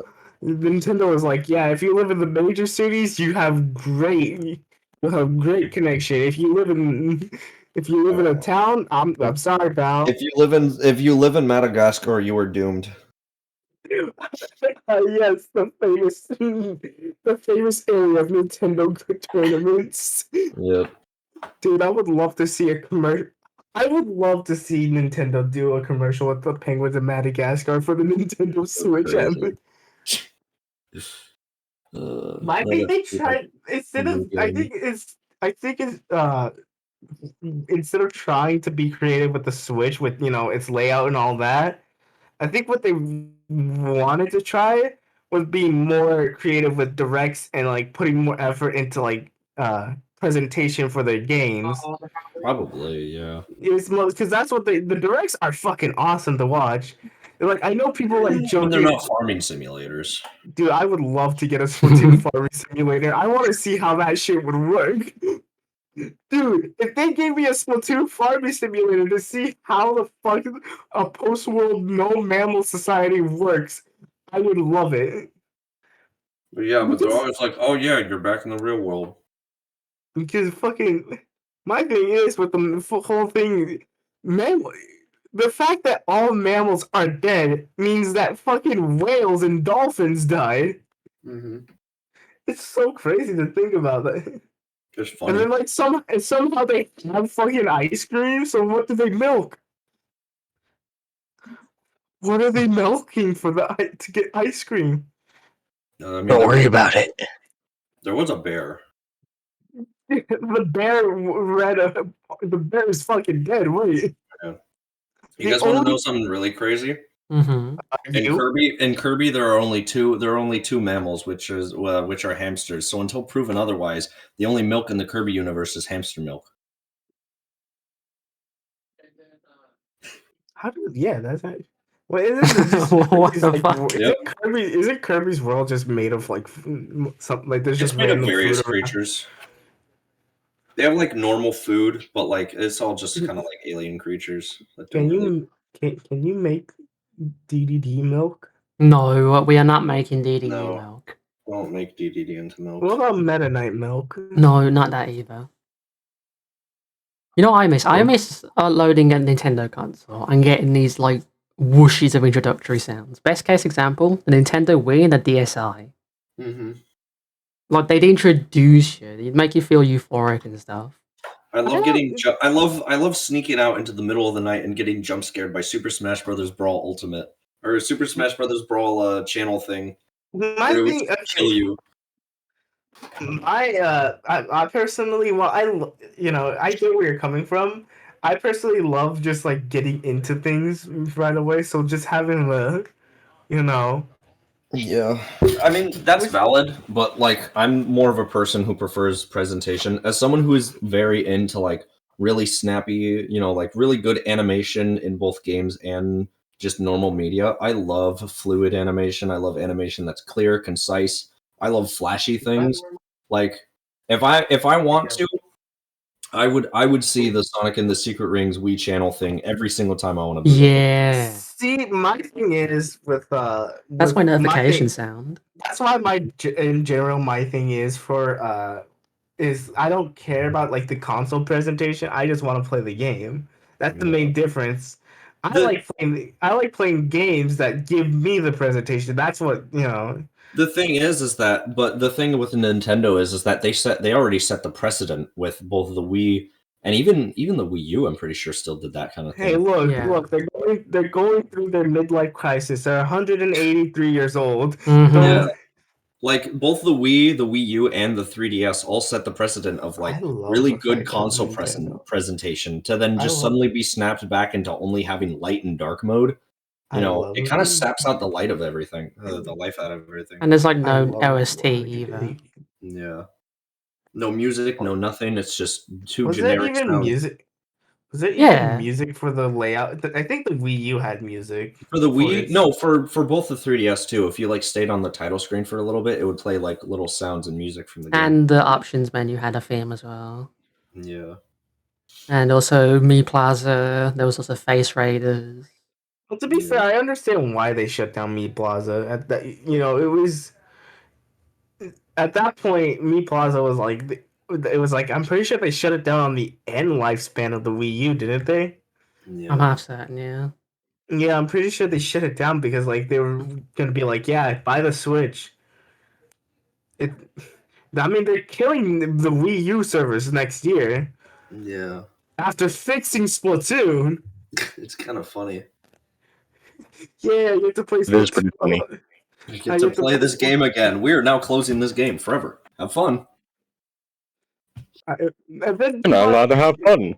I love the fact that people are like advertising Nintendo, which is like they would have online stuff for it, but like you have to pay for it. Oh yeah, that's crazy. I'm surprised Nintendo haven't executed them for that yet. By the way, Oh yeah, it's kind of funny. I'm so fucking annoyed that Tomodachi Life has not gotten anything in the time it's been out for. Yeah. Like, Nintendo Switch is like the perfect platform for it to get a remaster on, because it's like portable and shit. Yeah. And yet they still won't touch it. I think that they because they did the mobile app first, and then they shut it down. They did bring one of the Mii games back. I don't remember which one. That was Man. the one with the faces, the one where they like take Oh, the face. Miitopia, yeah. Yeah, Miitopia. That did relatively well. Yeah. So now I'm confused as to why they just don't bring back Tomodachi Live. That was a banger 3DS game. I mean, they Because- might be bringing it back. You never know. They might bring it back. It's just like at this Might point, just be taking some time. Because like they just dropped a direct they dropped a bunch of remakes, Paper Mario, RPG, and then they're dropping the new Mario game. So Mhm. Yeah, True. they've got a lot on their plates. Was that Balloon Boy? they also may be dropping something for Mario Kart too, I sure hope so. for damage control over the online stuff. By the way, Yeah. it was immediately found after the online announcement. Yeah. Nintendo is never beating the damage control allegations. Never. Mm-hmm. Oh man. The same with But I Blizzard. can, but I am beating Brad. No. No. Yes, Nuh-uh. raw DP into level 3. DP. So stupid. Like Blizzard, whenever they get caught out doing some shit thing, like, oh guys, look, new character. Oh, new map. They're Wow. also gay. Here's a new character. This character is this sexuality. Classic K deflection. Mm-hmm. Exactly. Look, this character likes penis. They like talking about the cock. It's They're like crazy. touching cock. They like men. Hi, my name is Soldier Boy 3000, and I love men. I also Sorry for beating this poor woman to death almost. Here's this guy that likes other guys. Isn't that crazy? What's that? We almost drove one of our staff to suicide? Oh, don't worry about that. He's a bisexual character. Like, I don't understand how they do this. His name, by the way. Yeah, because he was What? named after one of the staff involved. McCree's now Yeah. Johnny something. Oh my god. Johnny Applesauce. I McCree, don't. McCree's now the voice I actor don't know. for McCree. Matthew Mercer? No, I think it was just the think name so. influence that was Yeah. changed. I hope to God Matthew Mercer hasn't done anything, but I'd be surprised if he did. Everybody would. Johnny. Yes, No. Papa. Yes, Eating Papa. Eating sugar. No, Telling lies. Stop sync, you fucks. Daddy's a little angry. Are you telling lies right now? Look, It's when up is to the sync. when is the Johnny game? That's what I'm wondering. There probably is one.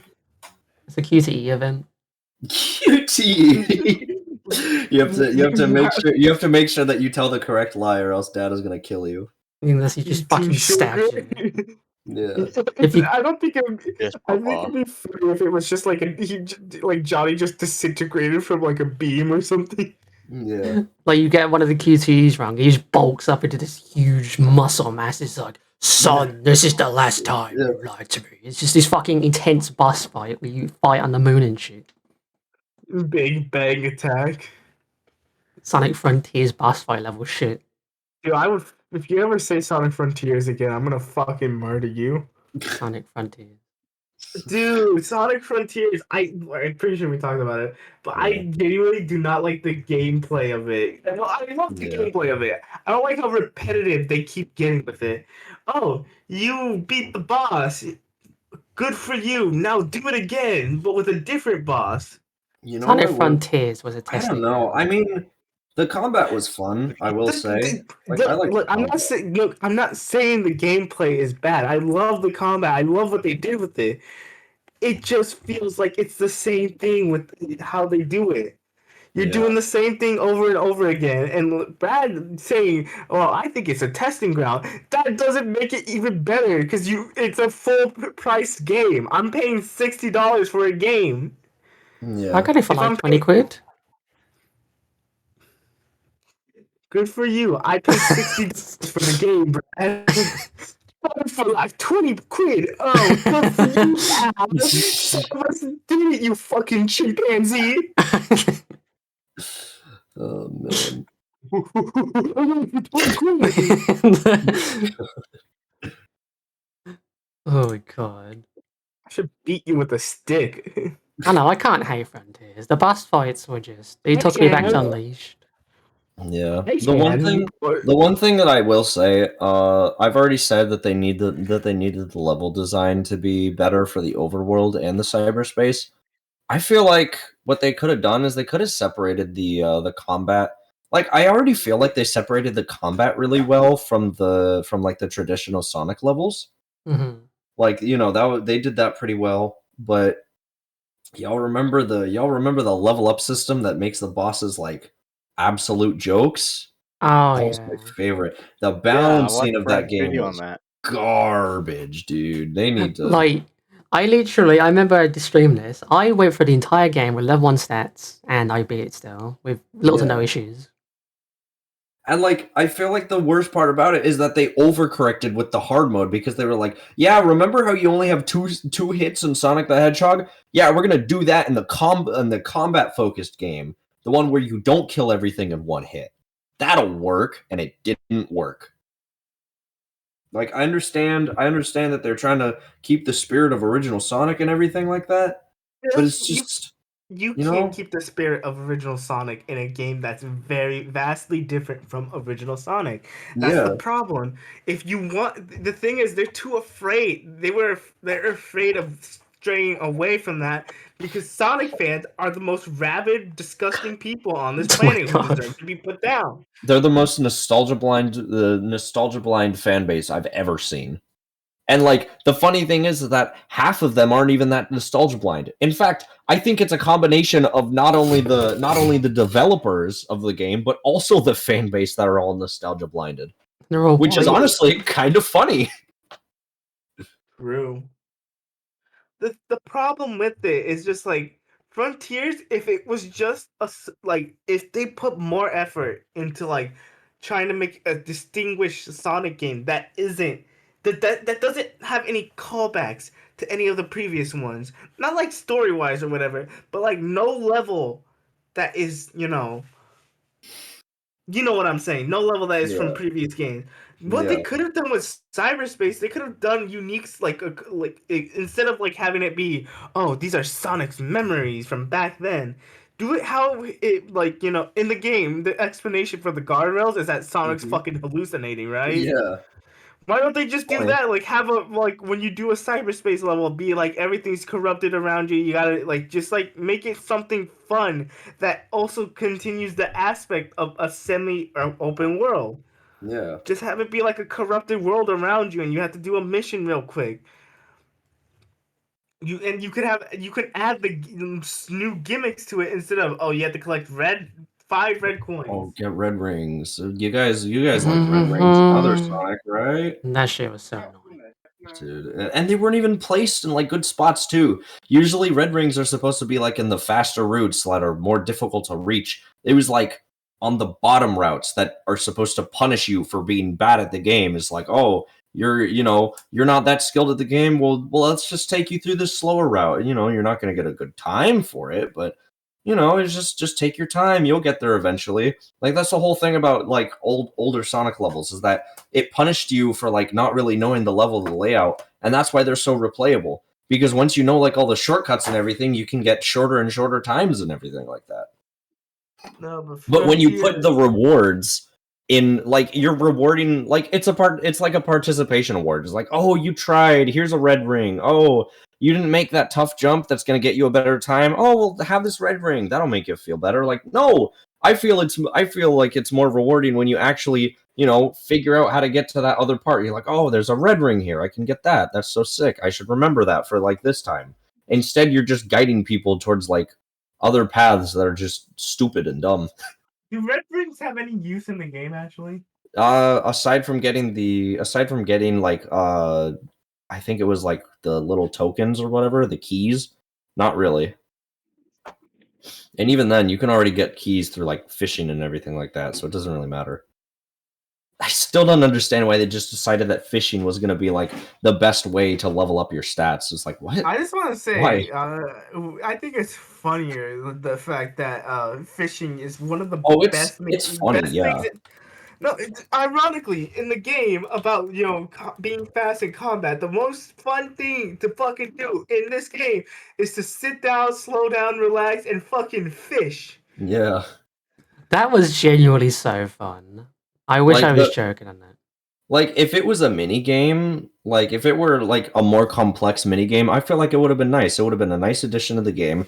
where like the normal gameplay is very high octane, very high focused, and then you can just kind of mess around with fishing. You can just take your time and relax, and then jump into the main game whenever you're ready. But no, they decided that it was going to be the best way to level up everything for no reason whatsoever. Other than, oh, there was fishing in the other games, let's put it in this one.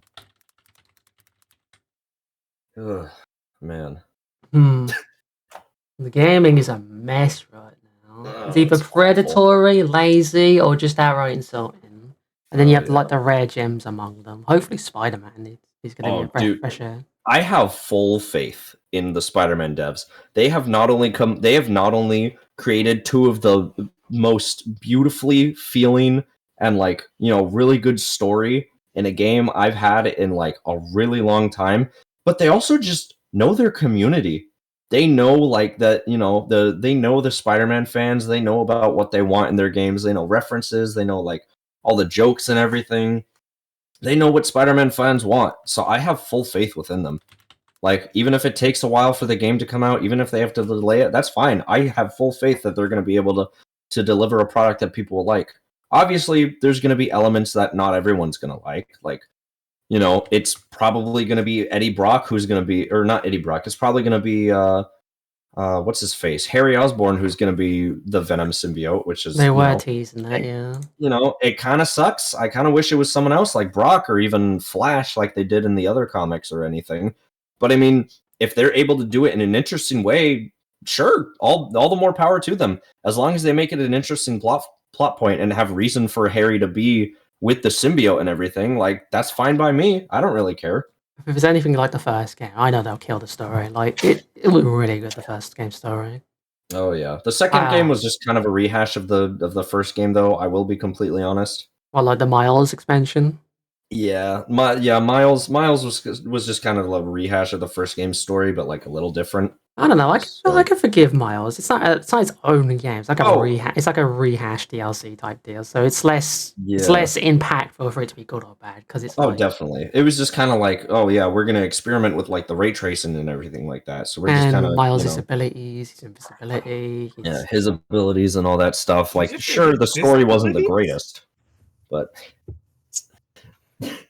Yeah, like the Tinkerer, like what? Like that was such a weak antagonist. It wasn't the best. Like, it was a solid game at least. It wasn't great. But they had Rhino in the beginning, and they brought him back, fair enough. And the Prowler was actually decently represented.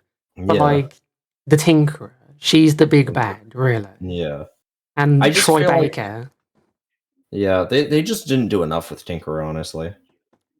It's like, oh, it's Miles' friend. It's Miles' friend. He was hurt. No, we've dealt with this before. We literally, the end of the first game had Peter basically beat up his pseudo father figure who's got mad with power. Like, if they had just made like the Tinkerer like a villain of the week, honestly, I would have been fine with it because like it's a superhero game. We need those kind of villains. Evens the scale out. And I think it hits harder because Miles reveals who he is to, Finn. Whereas Peter doesn't. Peter's Spider-Man. As far as he knows, fucking Dr. Octavius does not know that Peter is Spider-Man.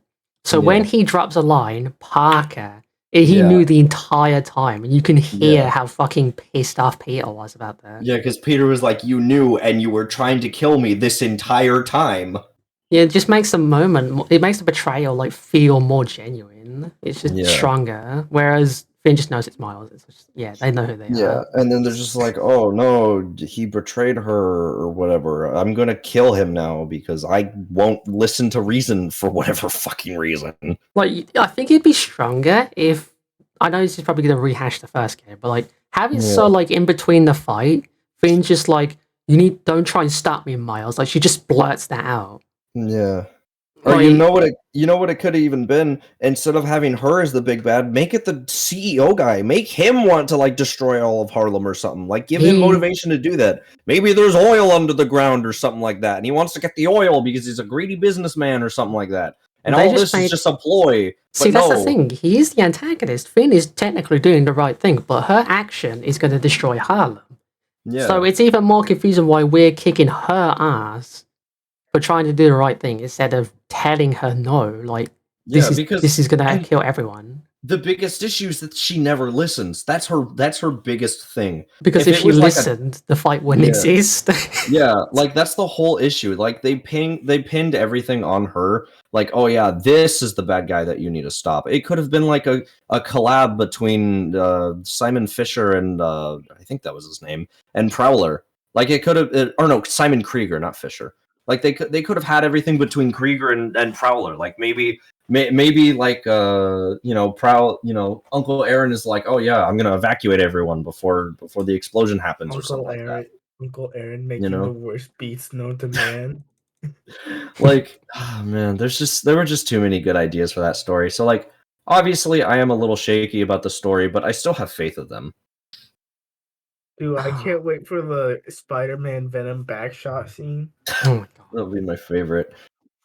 I wonder if we'll have to have a boss fight where Miles has to beat symbiote Peter. That is most I likely. pray to God every night that is something that happens in the game. You don't have to pray. It's most likely going to be one of the things they have in the game. That is like Oh, pretty definitely. damn obvious. Is gonna Miles be in is there. always stuck with the people who just won't listen to him. It's so frustrating. Yeah.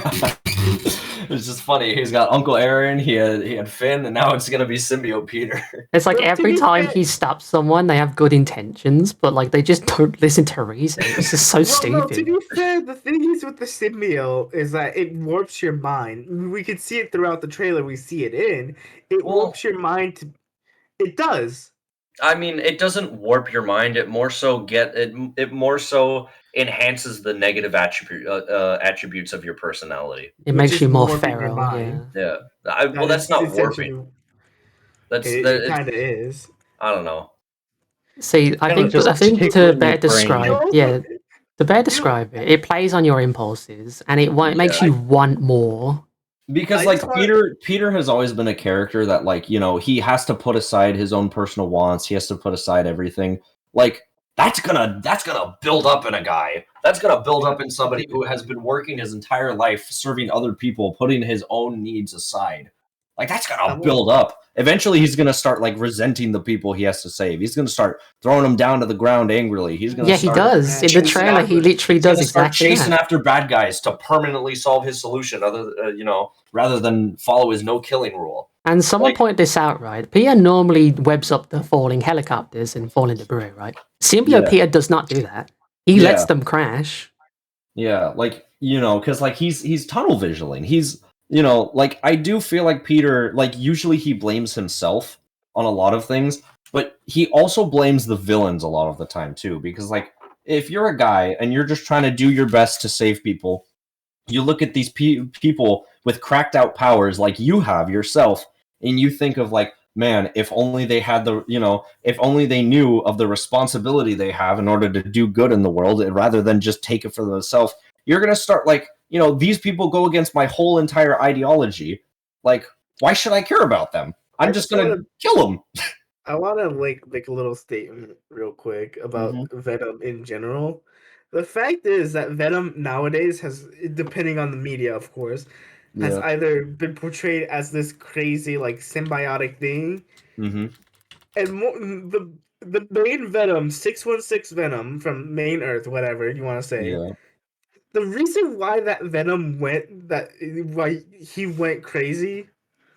Do you know the reason why he went crazy? Because he bonded with Deadpool, I'm pretty sure. Yeah, he bonded with Deadpool first. Then Deadpool was like, "No, get it." Like he got it off, and then Spider-Man walked in immediately after somehow. Yeah, he was like, "Oh, hey, I just missed Deadpool," and then he got possessed by Glee McGee over there. The thing is, we see the symbiote like develop, but from what we see, I'm assuming there will be a Spider-Man 3 game. It's too much of a profitable thing to not make a Spider-Man 3 game at this point. Yeah. But I'm assuming we'll see a little character arc go between with the symbiote and its host. Like I feel like if they're gonna start doing like the whole symbiote thing, like once Peter gets attached by the symbiote, you're gonna start seeing more of his impulses come out a little more. Like he's gonna start getting more angry and everything. Just remembered something too. There's a What? comic where the symbiote bonds with Spider-Man and Peter Yeah. Parker.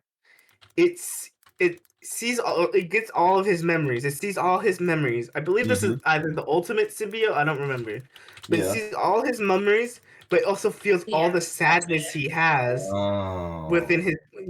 So the symbiote starts doing this when it starts trying to warp. It starts messing with Peter's mind a bit by suppressing all the bad memories, and then when Peter Parker goes to sleep, the symbiote takes control of his body completely and goes out and tries to be Spider-Man. Yeah. And we see it like it tries its best, but it's not. Yeah, And it's then, not Peter. And when Peter finds out, Peter forcefully gets it off because he's disgusted by what it's doing, and that leaves the symbiote scorn. But like the idea is, maybe when the symbiote in the game bonds with Peter, it also feels because that Peter Parker went through so much. Yeah, We gotta remember he more lost than most Peter Parkers have. he lost his Aunt May. He doesn't know where his best friend Harry is. He's trying his best to keep like we gotta remember he was the only Spider-Man until Miles put on the mask. Yeah, He was doing all that. He was fighting Rhino, Dr. Octavius, all that by him. You know what I mean. All that by himself. Mhm. And now in the new game, we're gonna see him fighting Kraven, which we see him fight. You see him fight Kraven's goons without the symbiote suit first. yeah. We see him being witty about all that. I didn't know there were bears in these woods. Yeah. But when we see it later on, he's like, "Oh, I'm angry Matt now." Yeah. They're gonna wish they never came to New York. I need.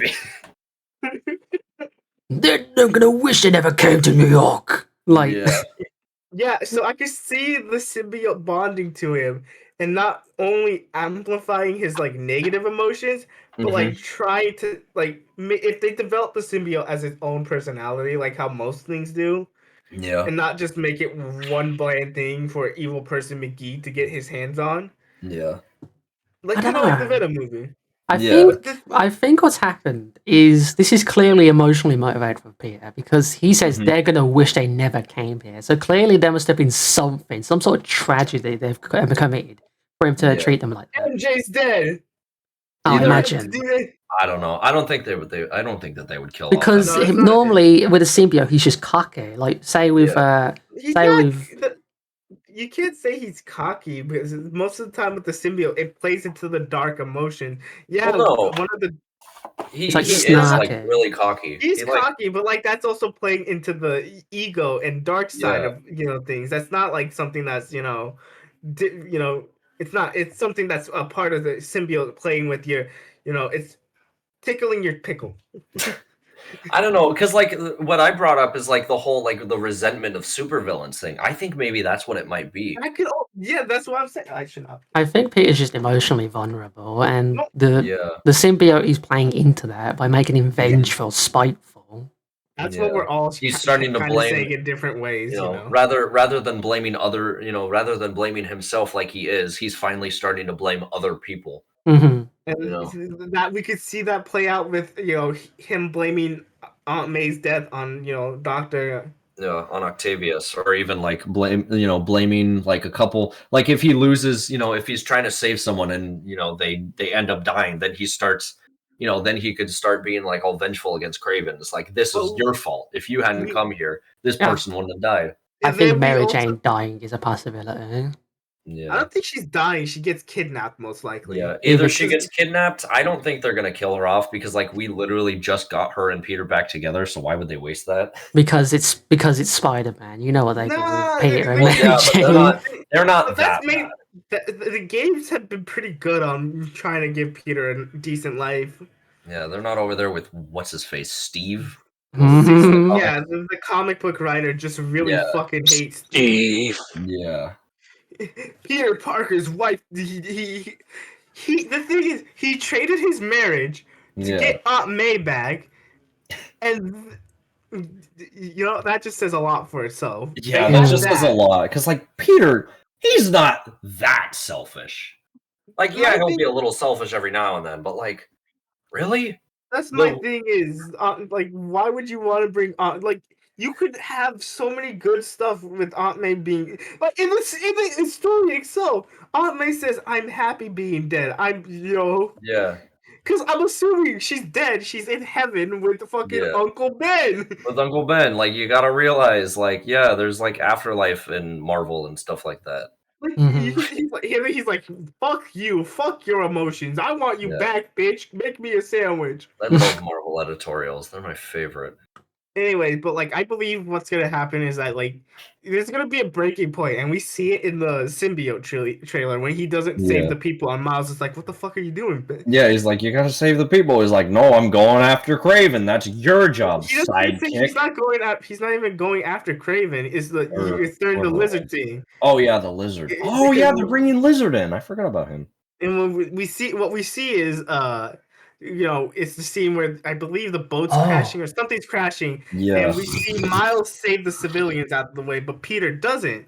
Yeah. And Miles is like, "What the hell, man? We're supposed to be doing it." And he's like, and then Miles goes, "Are you gonna go chase after him? We should go chase after the lizard together." Yeah. And then Peter goes, "No, He's Dr. mine. Connors is Dr. he's Connors. mine." Yeah, Dr. Connors is mine. And like But Peter then- does save like one guy, but then he tosses him to the ground. He's like, get the fuck out of here. Yeah, and then Miles is like, you can see it and hear it in the like tone where Miles is like, "Are you sure you can be?" And Peter's like, you could tell it's the symbiote taking control of little bits of his personality or like influencing his personality a bit because he's like, Peter's getting a bit more. He's getting more into the egotistic, like you said, egotistical.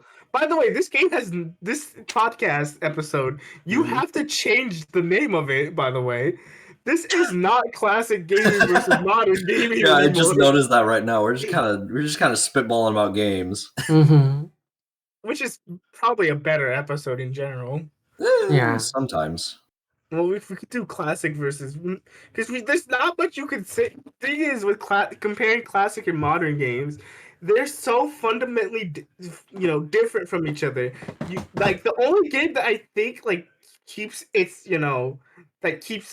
similarities between classic and modern is fucking Mario. Yeah. Because Like 2D Mario, because it's the same structure. Everything else has so drastically changed from its original incarnation, except for like Mario.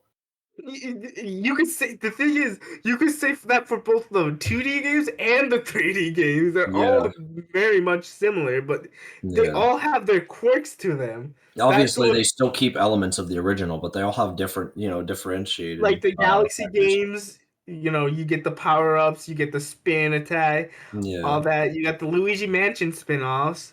You got Sunshine. You got 64. We don't talk about 64. And then you have the entire era of New Super Mario Brothers. Yeah. The first one was fun. It was good. Then it came to the Wii U. Then it had a.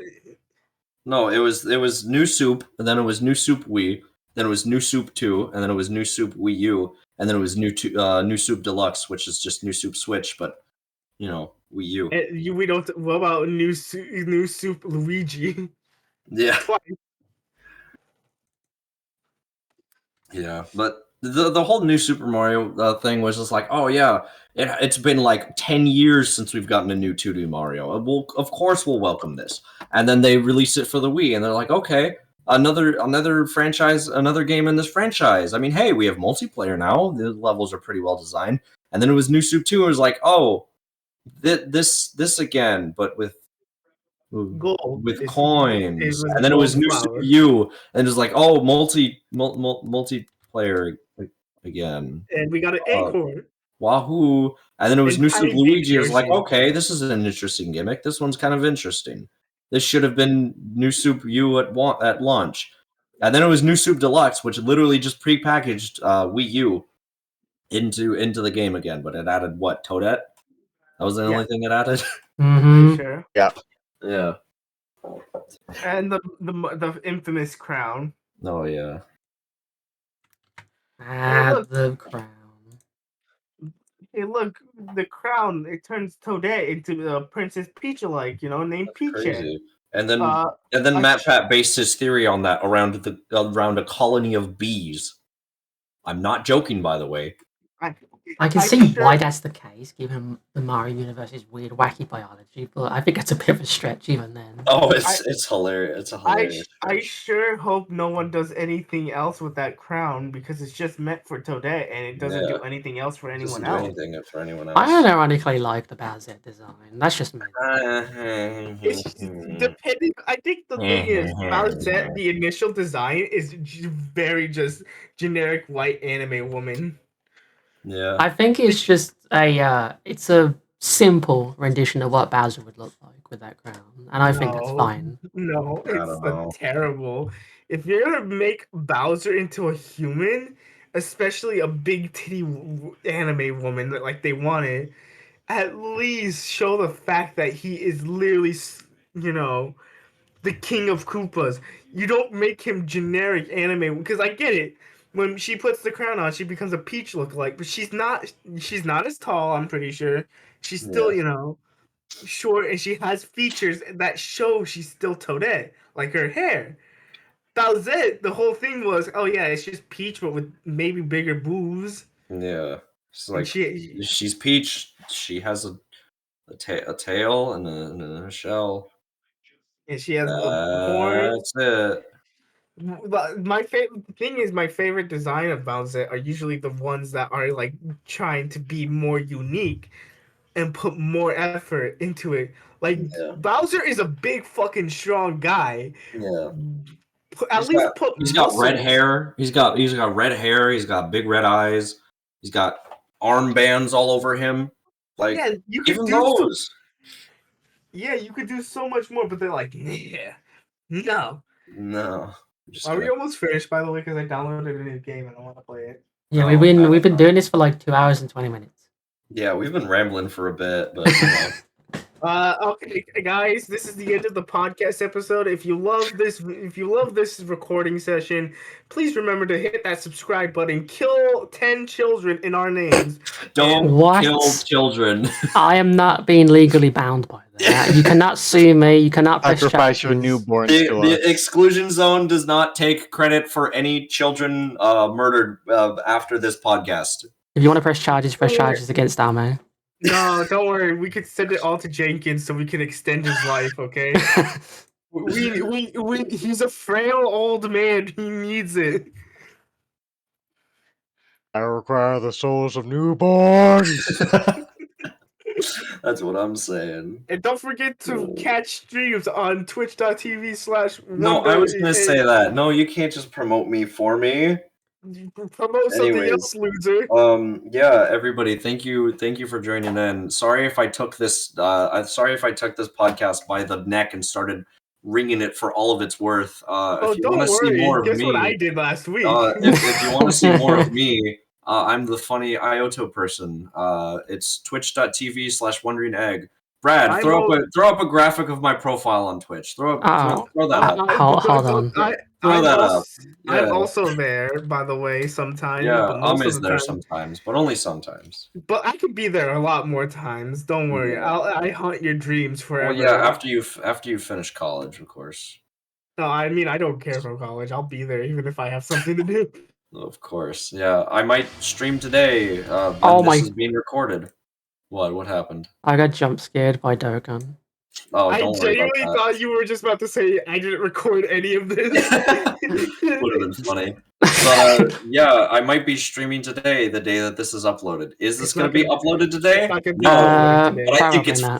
but I think it's funnier if I say that. And it. You better put funny clips this time. Don't put like a clip of me saying I want Japan to be sent to space as Yeah. Alright, clip that. Yeah. No. Anyways, yeah, thank you everybody for joining. Brad, do you have any final words? One last 'Cause you rant. should. One last rant. Why are video games gay? That's what I'm very homophobic. Jenkins.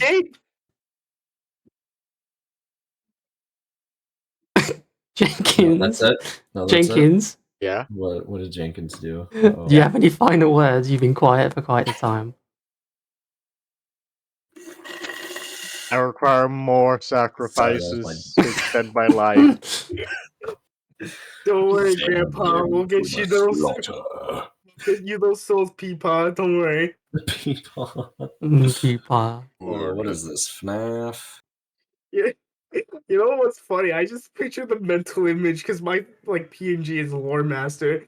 Just Lore Yeah. Master like reeling in fucking Burn Trap. Yeah. That'd be very funny. Oh god. Ioto checking him into the hospital. No.